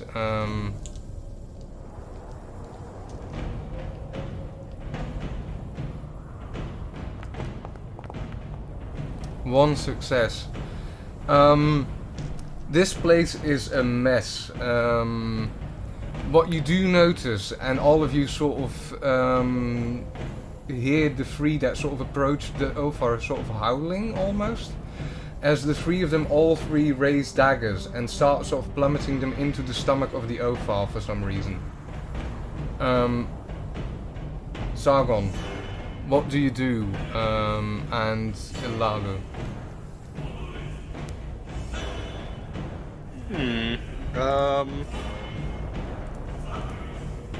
One second.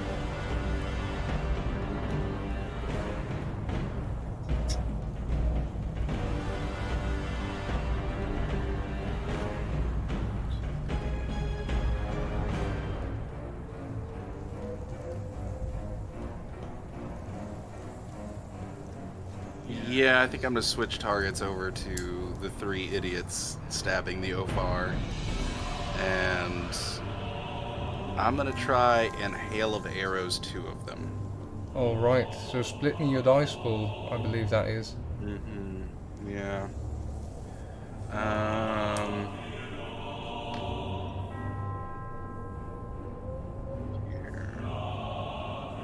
4 dice are going to go towards one, 3 dice are going to go towards the other. Alright. So I have to roll this manually.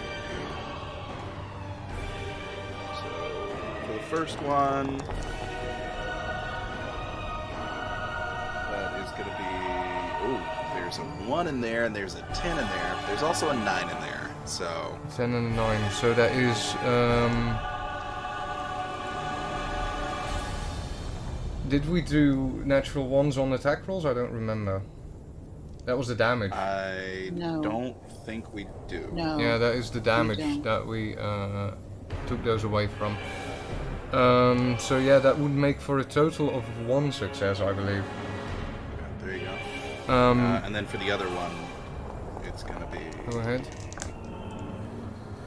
2 successes. 2 successes. The first one... sort of you is a scamping shot, as in it hits him, but hardly.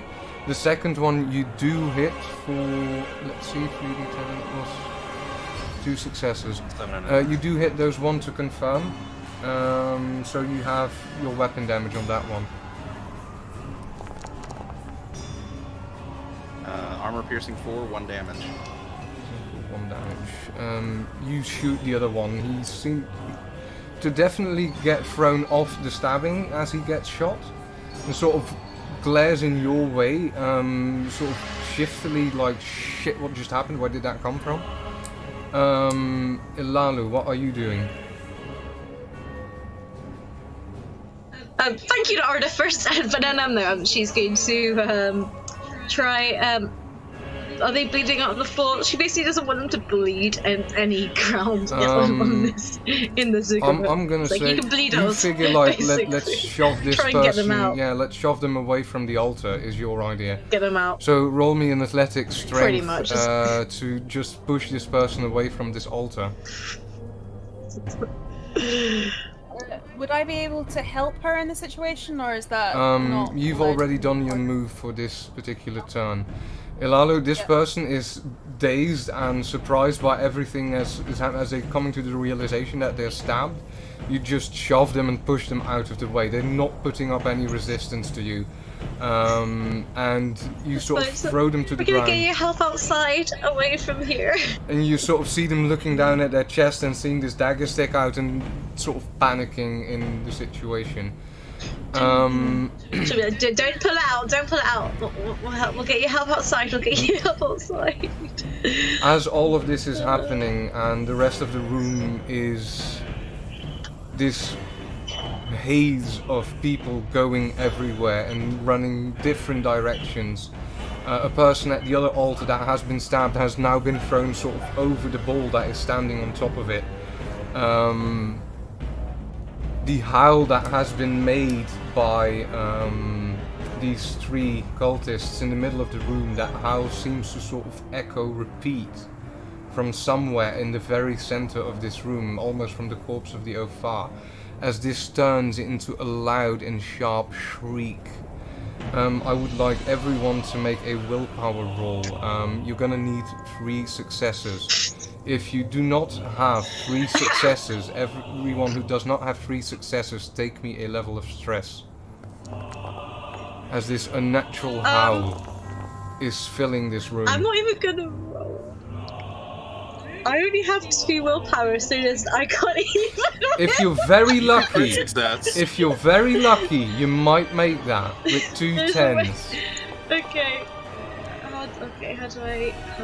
How do you roll willpower again? Sorry. Clicking the word willpower for that. I did.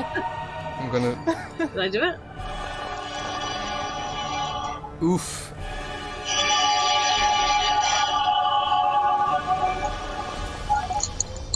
It won't let me roll it. No, it is rolling. It's rolling. Oh, it is rolling. Oh, sorry. 4 times now. I'm sorry. I didn't realize. It didn't give me your show. Sorry. Okay, yeah. 0 successes. There you go. What's funny is the last time you clicked I it, did it actually rolled accidentally. exactly what you needed. So I've got 2 stress now. All Which right. is- You did just roll 2 okay. 10s, your willpower, so you actually succeed. Or is that the wrong one? No, that's the wrong No, one. that's first the wrong she one. I rolled got was a 0. double 0. 0. So Double 0. All right. So, So yeah, in that unfortunate case, also take me 1 level of stress. So that is 1 hunger level. As So this I've got shriek 2 levels of fills stress. the room.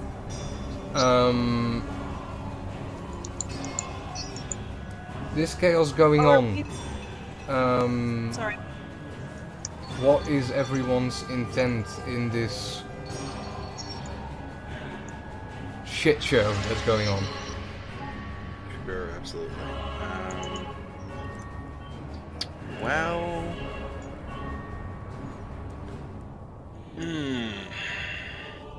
I'm gonna try to get someone else free and ruin another altar. Alright, so you toss over a bowl that is standing on the altar where you were standing. This was Isa's altar. You notice that this bowl is filled with earth as you scatter it across the ground. And you start making your way to the next altar.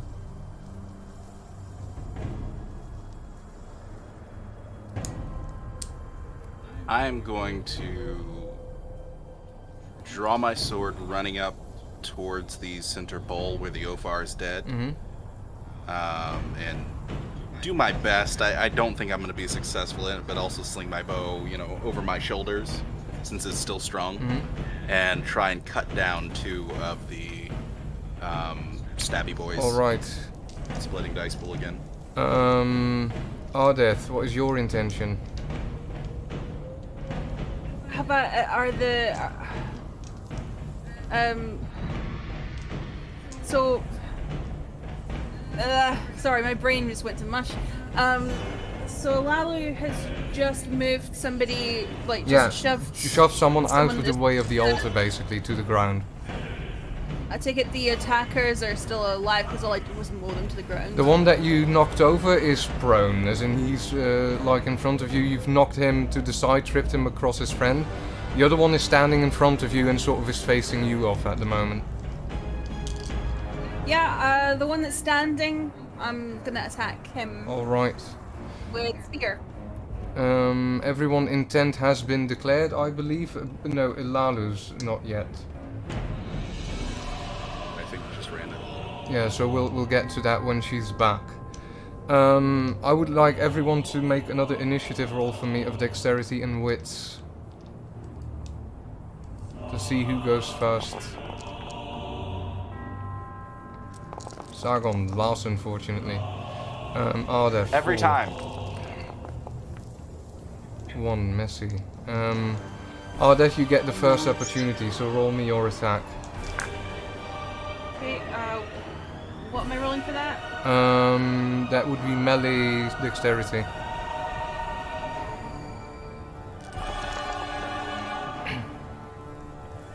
Five. You actually hit by 4, so 1 to confirm, so your weapon damage, so your weapon dice, plus 3 extra dice for damage, please. Weapon dice. Which weapon were you What using? weapon do you use? Spear? So for the spear, it is going to be... 1 second. Are you one-handed or two-handed? One-handed. Because I've got one hand on a like shield, so it'll be one-handed. Gotcha. Give me 1 second. That's going to be strength plus 2. Plus 3 extra dice, Plus 3 extra dice. because you hit very well. Rolling. So strength plus 5. Did you say plus 5? No, plus 3, because you hit with 5, he had 1 defense, Yeah, that was it. 1 to confirm, three, yeah. leaves 3 extra. But you make it for 6 successes. So you just skewer this person, and he doesn't even get much of an opportunity to defend himself, and he dead. Like, pretty fucking dead. Following Alalu's sort of lead, I make sure that, I mean, he's on the end of my spear, so I just shake it just away from the altar. Alright. Just kind of like, So you shake him away from the altar and sort of push him a bit further out. The one on the ground, Yeah. seeing this, starts to sort of on the ground pull himself backwards away from you, as you've just murdered his mate. The rest in the room scattering at this moment as well. The ones in the middle, one of them right in front of you, Sargon, just plunges his dagger into the Ophar's stomach again and sort of tries to rip it in a lengthy rip as he opens it, and a sort of blackish smoke starts emitting from the wound. Next wit's dexterity. Lalu, what do you intend? And also roll me a wit's dexterity for your intention, please. How does the person who's been stuck, like, how far am I from getting them out? You can start dragging them to one of the exits. That is easily possible. Yeah, and while she's while she's doing that, just call for anyone to try and get the next stabbed victim away from any bleeding out waters. Can she talk and move? Shout away, No. shout Okay, away, it's whatever you try. want to say. Okay, she would. Yep. Of course. So that's was it dexterity wits, yeah.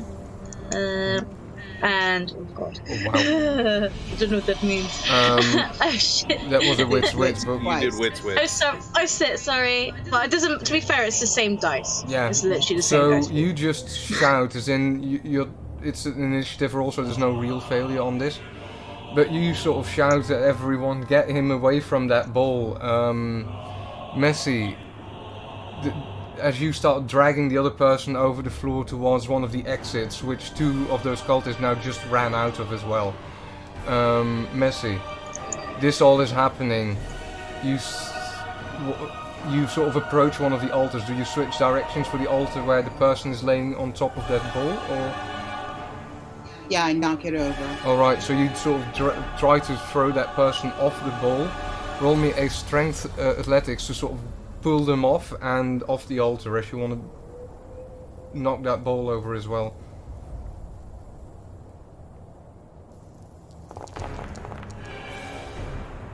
Alright, so you pull them off and the ball inside is like burnt charcoal in there, and you knock that to the floor. It seems to have had a few drops of blood on it, but as you knock it away you can't really tell how much of it. Sargon, your turn. Fun stuff is happening. Alright, so to the one who stabbed and ripped with the dagger and got smoke to start coming out of the Ophar's corpse, I'm gonna put 5 dice towards him, and then 4 dice to his buddy next to him. Alright, go ahead. So I'll roll both of them in succession.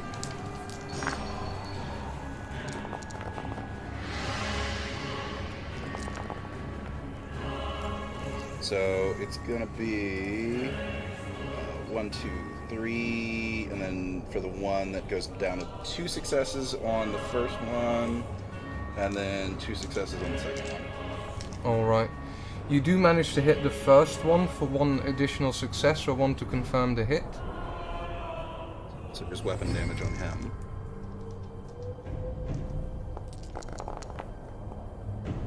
Uh, 3 damage. 3 damage as you Actually, wait a minute. It's more than that because I have 2 10s, so that becomes 4, and then 5 damage on him.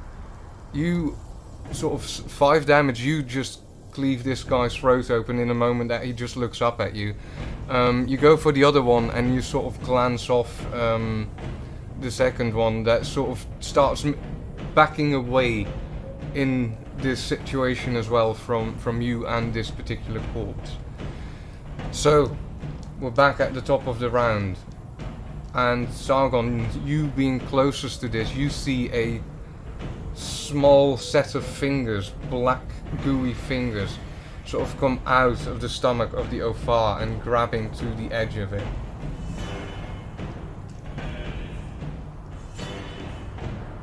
Weirdest birth I have ever seen. Alright. And it's time for the next round. What is everyone's intention?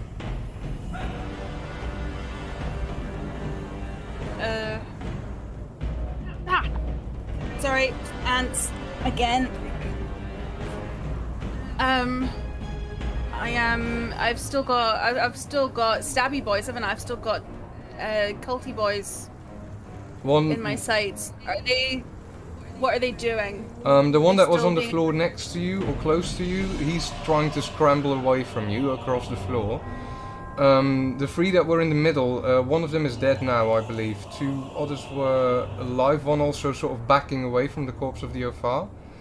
And the rest of the cultists, they seem to be in a state of fleeing at this point. Are we letting them run, or... And I'm leaving that question up in the air.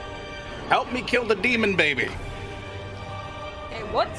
As Sargon shouts this, you sort of start looking in his direction, and you do notice the black smoke sort of coming from the stomach of the Ophar. And roll me a wit's awareness to see what else you see. Sure.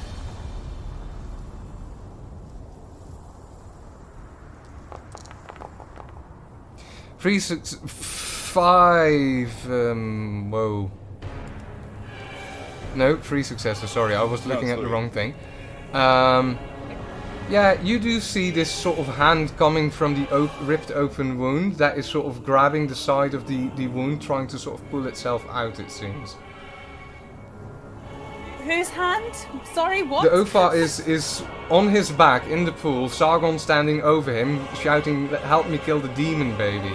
The stomach of the Ophar has been cut open, and this black, liquid-like, oily hand is sort of reaching out of his stomach.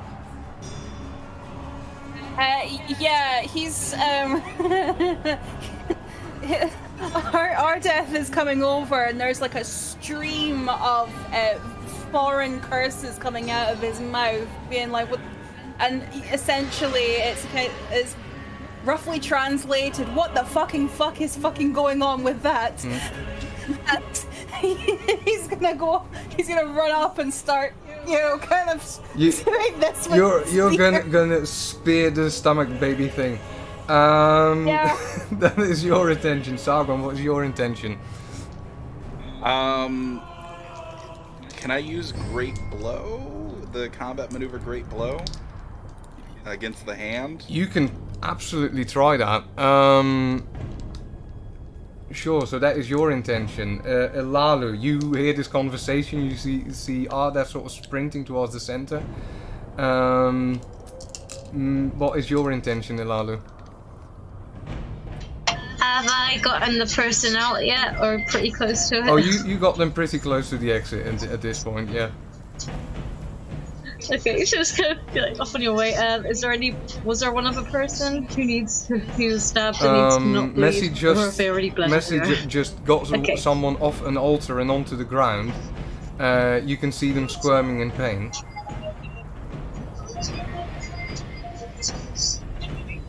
She's gonna assume that Missy will do that. She'll just kind of call over to Ardov and Sargon. Can I help? Kick the demon baby. Sure. Well, watch your feet because I'm gonna stab it. But yes. I'll hand her a dagger. There you Ardov go. pulls an extra dagger. Messi, what is your intention as all of this is going down? Are there any more parts of the ceremony that need to be ruined? As you look around, Esau's ball has been knocked over. The ball where Elalu was over has also been knocked over by now in all the things going on. The fireball has been knocked over. The ball where Amaru was at, it hasn't been knocked over yet, but he didn't bleed in it, and he's managing to keep to the side pretty well. Main chaos currently is happening in the center of the room where this smoke is starting to rise and this creature, supposedly demon baby, is rising from the corpse of the Ophar. All the other cultists, some of them have fallen to their knees sort of looking at the center of the room, others are fleeing. Is there anything with fire? Oh, yes, you could find some torches to the side of the room, but you would have to sort of lit them, as this ritual was taking place mainly in darkness and just the light from the opening in the ceiling. Okay, I'm gonna light a torch and rush for the demon baby to set it on fire. Alright, so you go for a torch on the side of the wall or a sconce, and want to light that. Everyone, roll me your initiatives, please. The initiative again is... Wits dexterity. Wits dexterity. Ardeth is last in line out. Elalu, you go first, more than likely. Elalu and Messi. Elalu, your intent was to approach and kick the baby? Yeah, I believe Ardeth did give me a dagger. Alright, Ardeth tosses you that dagger. You easily catch it in passing. Are you going in to stab? It's what does she see? Is it just hands? It's just a hand that's creeping out and something dark is sort of moving underneath the skin and making its way to the surface.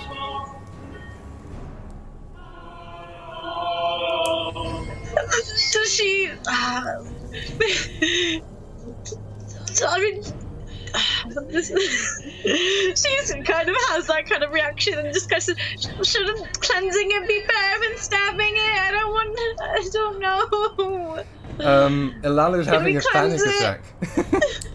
Yeah, pretty much. I don't want to stab a baby. It's not its fault it's being born this way. Alright, so I don't creepy, oily, black, it's gooey slow, baby stab thing. slow. Elalu having a nervous breakdown as this happens, which makes absolute sense. Messi, you easily reach the side of the chamber and you sort of get this sconce of the wall and start looking for a way to light it. Do you have any ways of lighting fire on you? I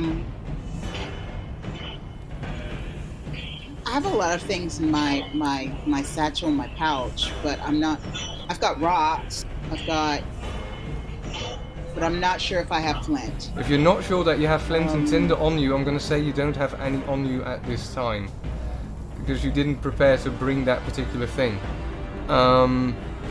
Make me a investigation or awareness wits/intelligence. Okay. Wits, intelligence? No, an investigation or awareness with wits or intelligence, your choice. Okay. Wait a minute. An awareness? Or investigation, With your wit choice. or And you can combine it with wits or intelligence, your choice.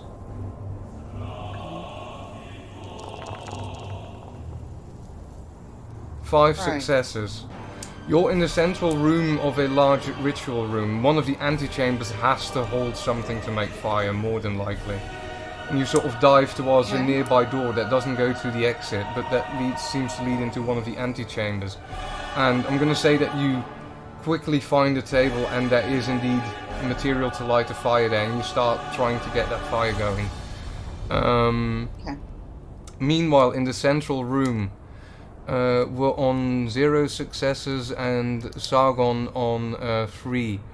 The creature that is forming or trying to release itself from the stomach of the Ophar sort of comes into view as underneath the skin this black oily like mass sort of passes by the surface skin and into view, and you see sort of this serpent eye rolling up out of it and sort of staring out to the outwards as teeth start to become visible, and this hound-like head, like a jackal's hound, sort of starts raising out of the corpse, and the second sort of arm and shoulder start appearing from the Ophar's corpse and starting to lash out. Everyone who sees this happening, roll me a willpower please. Again, need 3 successes or gain a stress. Sorry, did we lose a willpower before for having to roll willpower last time? There was a willpower roll before. If you didn't make it. If you didn't make it, you get a level of hunger, which is a You level got of a stress hunger. basically. Not willpower, but hunger. No willpower was lost in that roll. Okay. Just hunger. I can't willpower a hungers. willpower roll, can I? No, willpower rolls can't be willpowered, unfortunately. So I do believe that everyone who's actually around this, so the 3 of you all get an extra hunger level, a stress level, I believe. Yay! Ilalu, where is yours? I see only 1 success. Did you have... Oh, you have 3 stress levels. Yeah, that is bad. I have 3 stress levels. So yeah. As this thing starts crawling its way out, I've got a very useful dice tray, as you can tell. So Poos, I'm gonna have to chase you off, unfortunately. I'm sorry, kitten. But you're in my way. As a slash comes in your direction, Sargon, you being closest to the whole situation. So you can try to dodge this or block this with melee or athletics dexterity. As this arm that just came out slashes in your direction for 4 successes. Okay, I have a speciality in parry, so I'm gonna try and dex melee it. Go ahead. Dex mod 1. Roll. 4 successes. You bury this claw coming your way. Yeah, okay. I believe, right? I don't know, I'm scared. Yeah. Okay. Was it 5 successes that he rolled or 4? He rolled 4 successes, so you block him. We're good. Cancels each other out. So yeah, now next in this would be you and then Ardeth.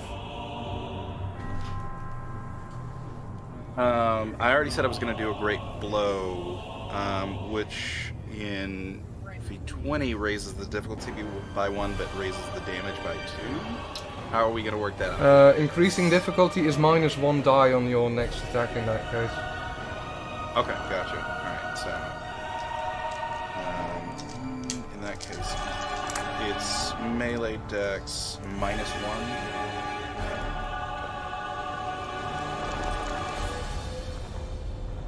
4 successes. 1 to confirm, he had 3 to defend. So you hit this So creature. 1 to confirm. Okay, so the 2 extra successes. So I'm gonna roll the weapon and then I'll roll 2 extra dice. No. The extra dice, he had 3 on his defense. So 1 to confirm. Right, the great blow adds 2 dice to my normal weapon dice. Okay. So that's going to be 4 damage. 4. As you sort of push your blade into this creature and you're quite sure that you just severely supposed to wound it, but something about this creature is... It's not incorporeal, but it seems to be made of this viscous black oily liquid, and the stab goes through and you pull it back and you're not entirely sure how much damage you actually did that. As in, this creature is made up of a shifting mass, if you want. Fun. What does Ilalu want to say? Alali wants to pour water on it! It's made of oil! It's gonna separate the oil from the rest of it. I want to pour water on it! Ilalu, in a panic, falls to her knees and starts paddling the water from the pool in which you're all standing onto the creature and splashing it. I'm not even going to give you a different initiative thing for that. You just start doing that in your panic. Ardeth, it is your turn. As I am stabbing away and Ilalu says something about cleansing, he'll say, what do you mean cleansing? Do you mean give it a bath? And then he sees her pouring water on it. And I don't know, I'm not a priest! What? I don't know, I'm not a priest. I don't know how you would cleanse an evil thing. And then when she starts pouring water over it, he says, well, I suppose you do mean give it a bath. No, that's just to separate it. I don't know. As in this panic, she starts doing this whole water thing. It just splats onto this creature who doesn't seem to be bothered much by it. It doesn't separate. There's no separating the oily, smoky stuff from the rest of it. It seems to just cling together as it does. And the water just sort of splashes against it and rolls off it like it would. Other than the obvious, like, weird demon baby, are we in any immediate danger? Doing a quick glance around, besides a few cultists that seem to have sort of fallen to their knees and sort of waiting for whatever is happening or whatever creature is coming from him, from the Ofar, the other cultists that were around have all started fleeing the scene. Okay. I'm looking around for like a candle or anything like that. No other light sources. You do notice like sparks coming from one room to the side which Messi disappeared to earlier. So everyone's intent. Well, your turn still. There was a lot of talking, but I'm running towards Messi then. Alright, so you refrain from attacking and start running towards Messi. Messi, you're still making a fire. Ardeth, you changed mind and start going for Messi. Ilalu, you're on your knees in the water next to this creature sort of emerging from the former Ofar.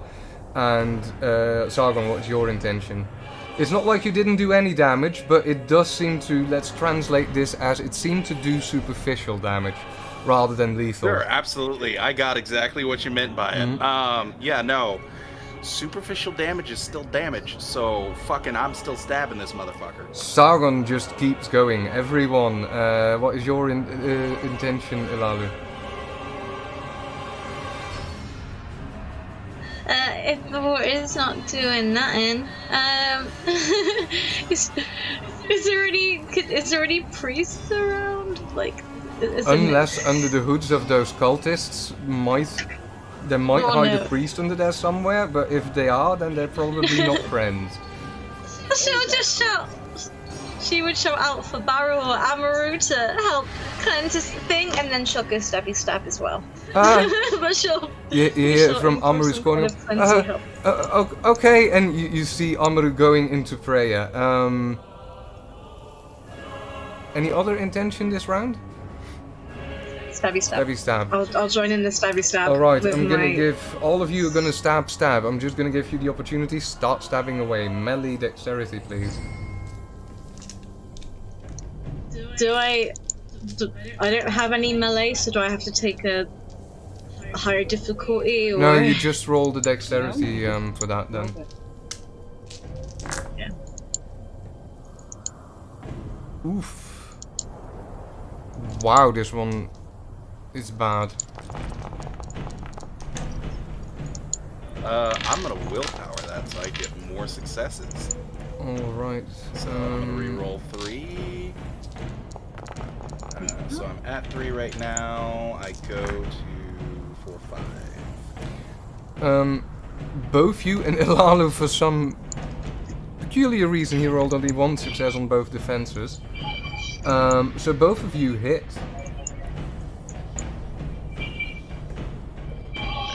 And I have to look at a dagger. Is probably strength plus. So I'd have 3 extra dice because they confirm. Yeah, 1 to confirm. Ilalu, you had 2 successes, I believe. Yeah, that is 1 to confirm. So you roll the damage of a dagger. So that's your strength modifier plus. Let me quickly check this again. Plus 1 extra dice, I believe.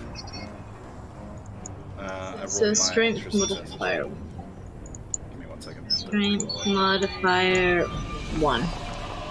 Okay. Dreams, what is your total damage? So my total is gonna end up being 3.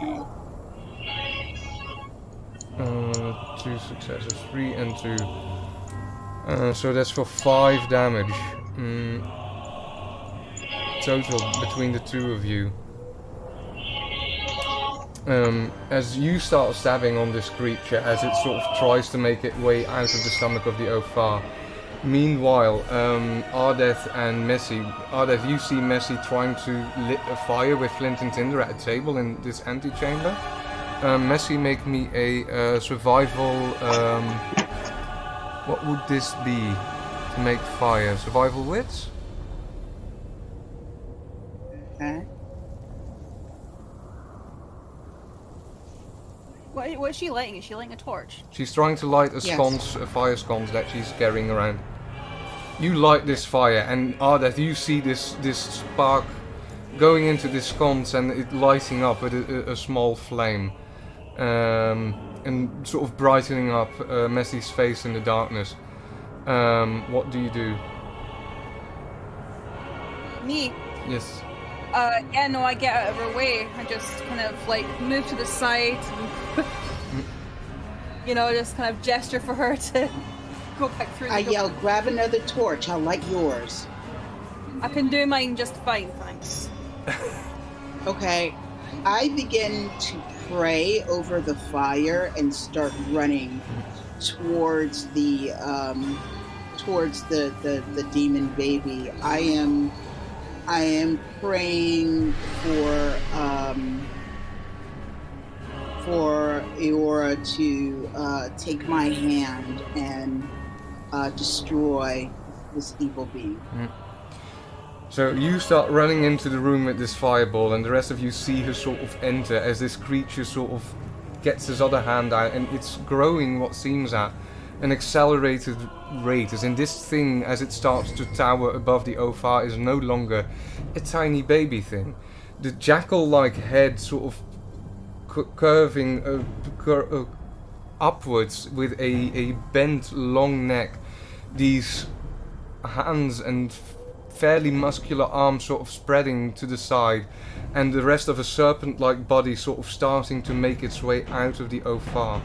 It's gonna try and claw at both Ardeth and Sargon at this point. So both of you can defend. You mean Ilalu? Oh, Elalu, sorry, yes, Elalu and... So you would have to defend against only 2 successes, Elalu. That could be a dodge with athletics dexterity, or a melee dexterity if you want to parry somehow. Then Sargon, you have to defend against only 3 successes. 3 successes. 3 successes cancels out. Ilalu, you also succeed in parrying this creature's claws that are coming at you.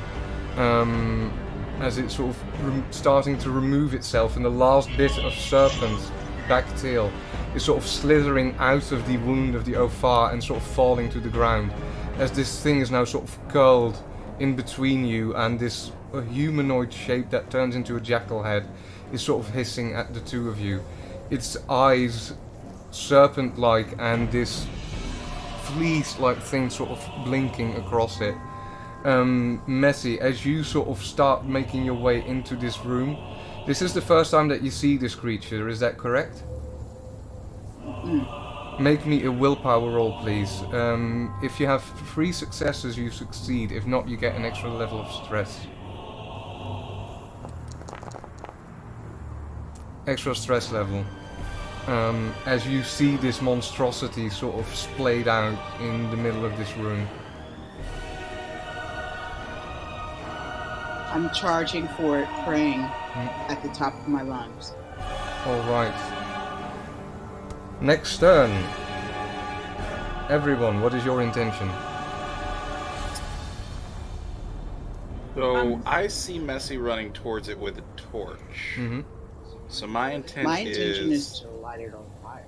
Yeah, my intention is I do carry around with me a wineskin filled with alcohol. So I am going to essentially hold my action until Messi touches it with the torch, and then I'm going to pour the wineskin over it, or slosh it with the wineskin. Alright, interesting. Ilalu, what is your intention?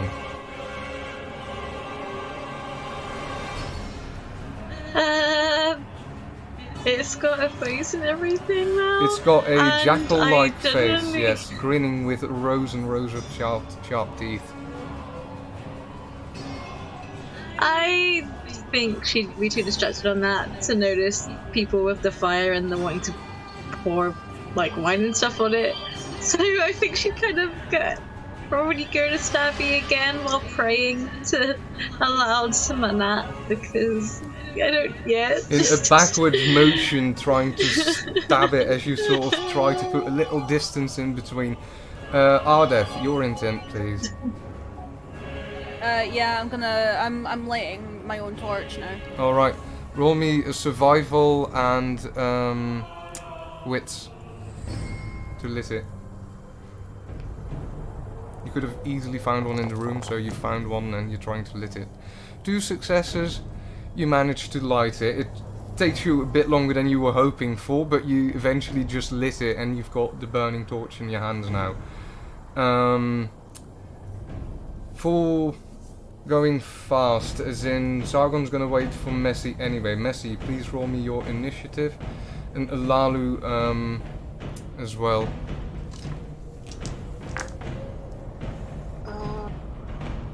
Why did I just blank on what initiative is? Wits dexterity, Wits please. dexterity. With dexterity. 7 successes. Lalu's more than likely gonna go first. Looks like.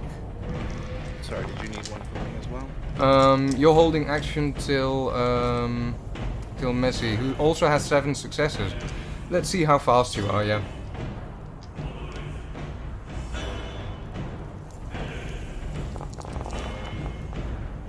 Two successes. Alright, Ardeth, I'm not going to ask you for initiative this round because you lit that torch and you're making your way back in the central room as this is going on. So Ardeth also appears back into the room as Messi and Lalu, you can make me your melee dexterity attacks for hitting this creature, in your case with the torch.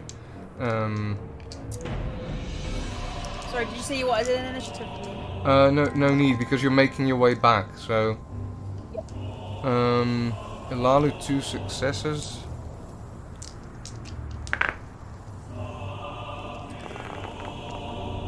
Is a match, so... Also 2 successes for Messi. Can I have willpower? You can willpower up to 3 dice, yeah, so re-roll me 3 D10s, yeah. Lalu, as you try to strike it, it sort of tries to grab your dagger and sort of comes closer into your face with its teeth.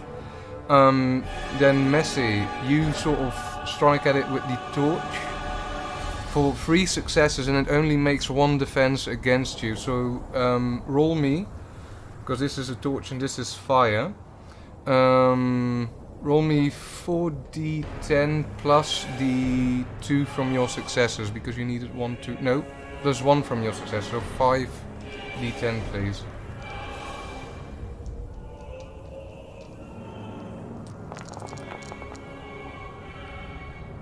For, let's see, that is how many successes? 5. It's 5. 5 successes. Whew.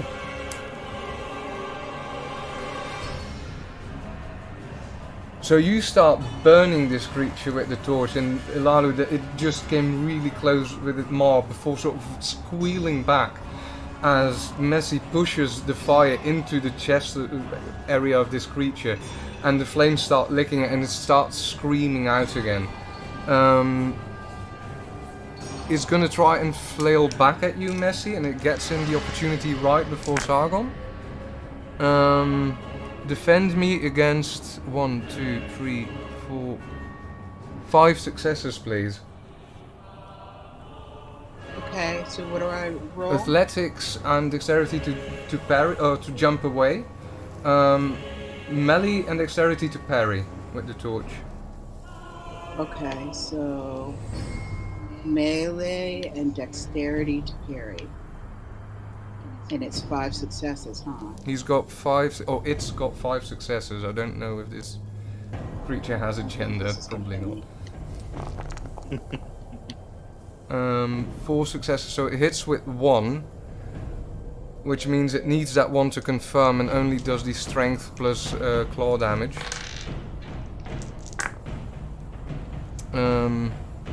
For only 1 success, so you gain 1 lethal damage as this thing sinks one of its nails into your shoulder or into your stomach area. Okay, where do I put that?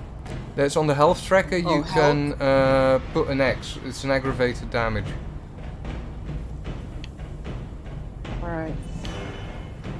Sargon, as Messi comes up with this torch and sort of tries to torch it, and this creature sort of flails back, you start pouring the...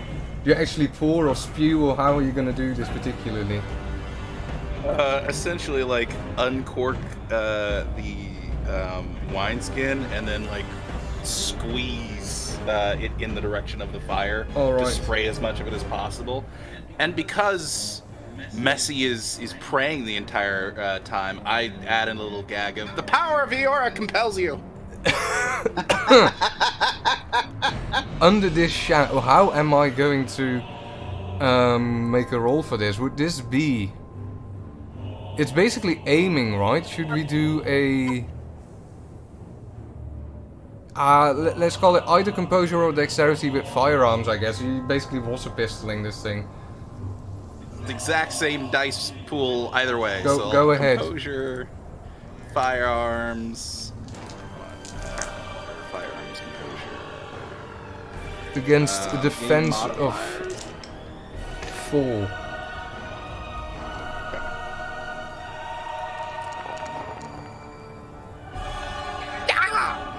So you sort of start doing this, and whether it's you start spraying basically into the flame itself rather than onto the creature, and it starts burning up before really hitting the creature itself. So, intent. This creature is squealing in pain as it's being put to the torch, quite literally. What is everyone's intention? How high? Keep the fire on it. How high is the head from the ground? The head is sticking out above the burns. I would say quite a... There's probably between where Messi is burning it with the torch upwards into its chest. There's probably still like a meter to a meter and a half until its actual face happens above that. Like it's a tall entity with a very long serpent-like body, and it's standing like on the back of its serpent body. And there's like this coil of serpent on the ground as well. Yeah, sorry, I'm having to visualize what meters is in height because I'm a terrible Yeah, it's UK. it's high up. You would have to make a jump and a push basically to hit it in the face. Yeah, well, what I'm going to, I'm basically gonna try a kind of like rodeo sort of thing. I've got my torch, I'm running, and I'm gonna try and I suppose get on its shoulders so that I can like get the torch on it, like get just the head area sorted out. Alright, so that is your intention. Jump and well, torch. Yeah, just the torch. Yeah. Messi, you've been sort of hurt just now. What is your intention? My intention as I'm screaming and praying is to keep the torch on it. Alright, so you and just keep want to burning continue it and burning just it. Scream and pray louder. Then Elalu, what is your intention? There's fire, there's shadow and smoke and black ooze.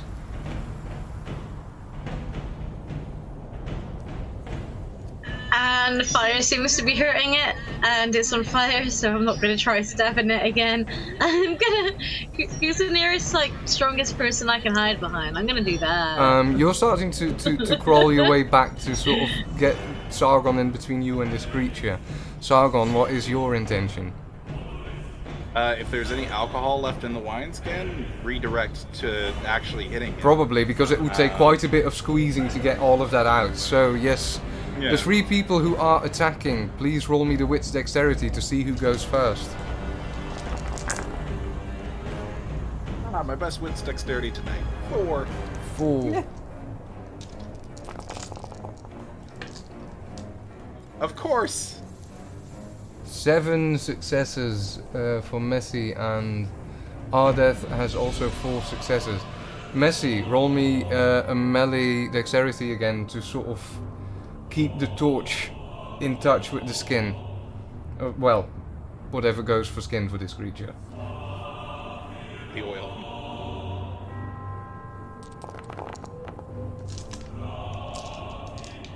Four successes. Really? Okay, so you hit.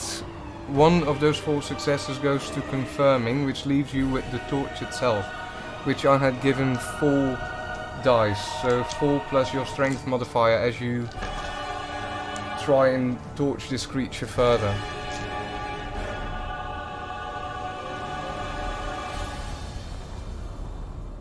Sorry, but It was messy. okay. Let me have a look see at that. Is 2 successes. As under the squealing, another one of these shrieks comes out of this creature, and I need from everyone 1 more willpower. As this horrendous shriek echoes through this chamber. Ardeth, stress. Ilalu, stress. Messi, stress. And Sargon, you had 3 successes, so you take no stress from this. I believe. As this thing starts burning, Ardeth, you are in approach, about to jump off, try and sort of grab one of its shoulders to pull yourself up further. As the flames from the torch of Messi sort of start spreading across his body, I'm gonna say, Sargon, for the effect's sake, you sort of blur more of your alcohol onto this creature, helping the flame catch fire as it sort of starts burning and shrieking and flailing around. Its tail going back and forth wildly. The 3 of you standing closest to it can make me a dexterity athletics, please.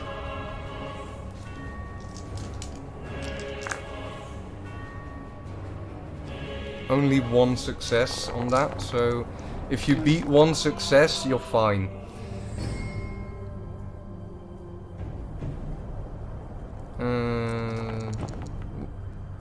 There's the last one. You're all perfectly fine as you jump aside and start making your way backwards. Ilalo already being quite out of the vicinity of this serpent's coil, sort of going wildly back and forth.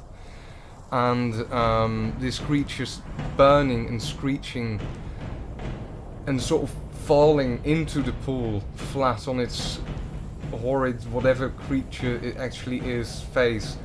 And it starts to turn into this black ash slowly as it burns away in the water.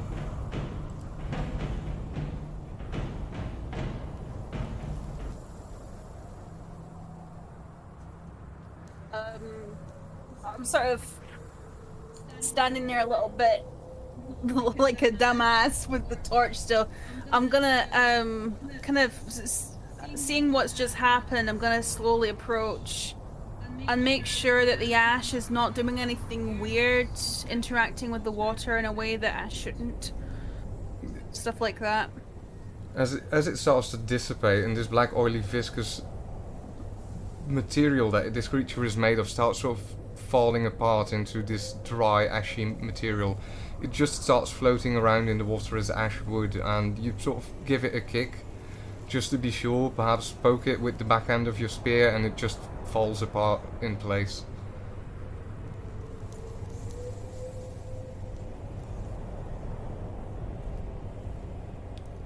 You hear Amaru go like, "What was that?"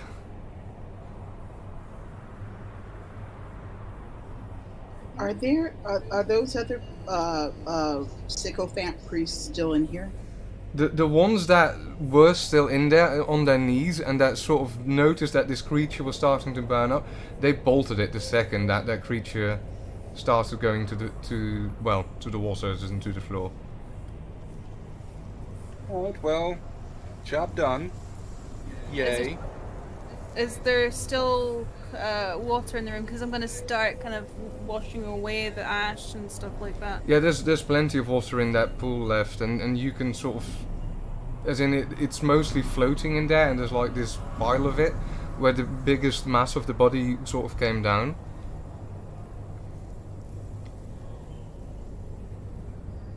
I'm bleeding.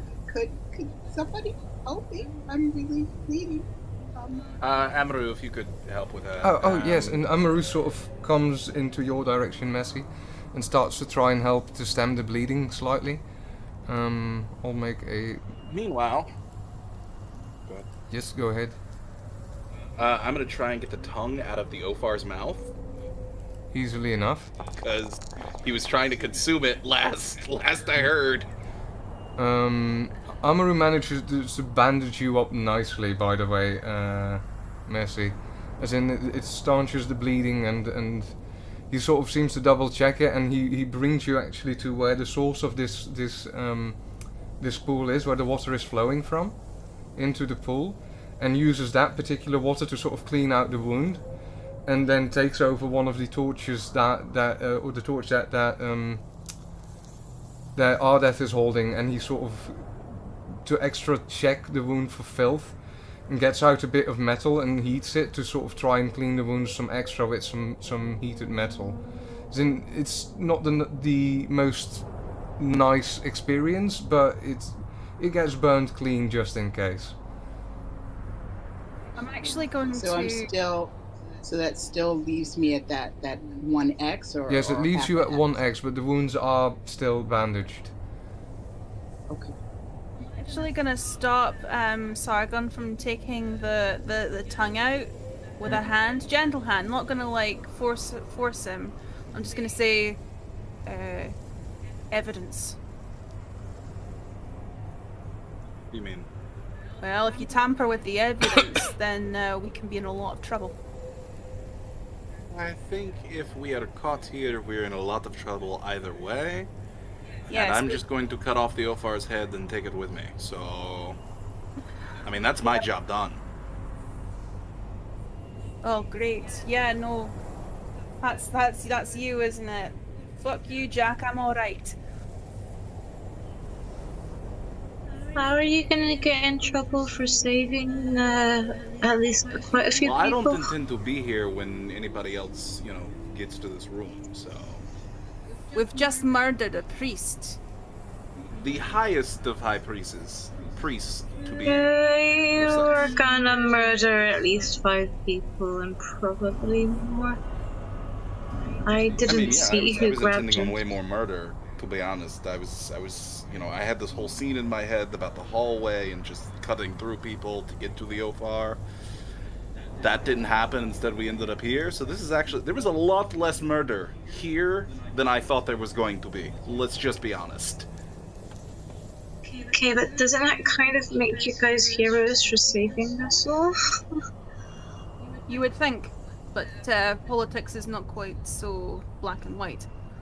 Well, either way, and I'm gonna look around. No one else is in the room at this point anymore, right? Except for us. The 2 stab people that Ilalu sort of got to the side of the room are still there, but they're sort of cringing and in pain. And Isaru also sort of steps up next to you with the one bleeding hand and is like, what sort of creature was that? No idea. You religious people, you do a lot of weird shit. So I'm just going to mark this underneath the weird shit category, and I'm gonna continue despite the arm to try and go over and remove the head of the Ophar and take the tongue out. Hopefully saving the Oracle's tongue. I don't... Well, it's been bitten down on, so it's chewed at the very least. But yeah, you easily can decapitate the Ophar and take the head. Sure. I'm just gonna wrap that... Well, I'm gonna remove the arrow that I put through his eyes and just slip that back into the quiver. Then wrap his head up as best I can and sort of use it as a sack. And I'll put the bitten, cut off tongue in like some wrappings from the cinnamon bun lady's place. Put that in one of my pockets. And I'm gonna find the exit. And are there multiple exits or just one exit? There's multiple exits to this central chamber, yes, absolutely. What about all the hooded people? Well, yeah. They've gotten gone. And I leave. I start leaving at least. What if we try it again? No, I think it's time for all of us to get some rest and in the morning. How about breakfast?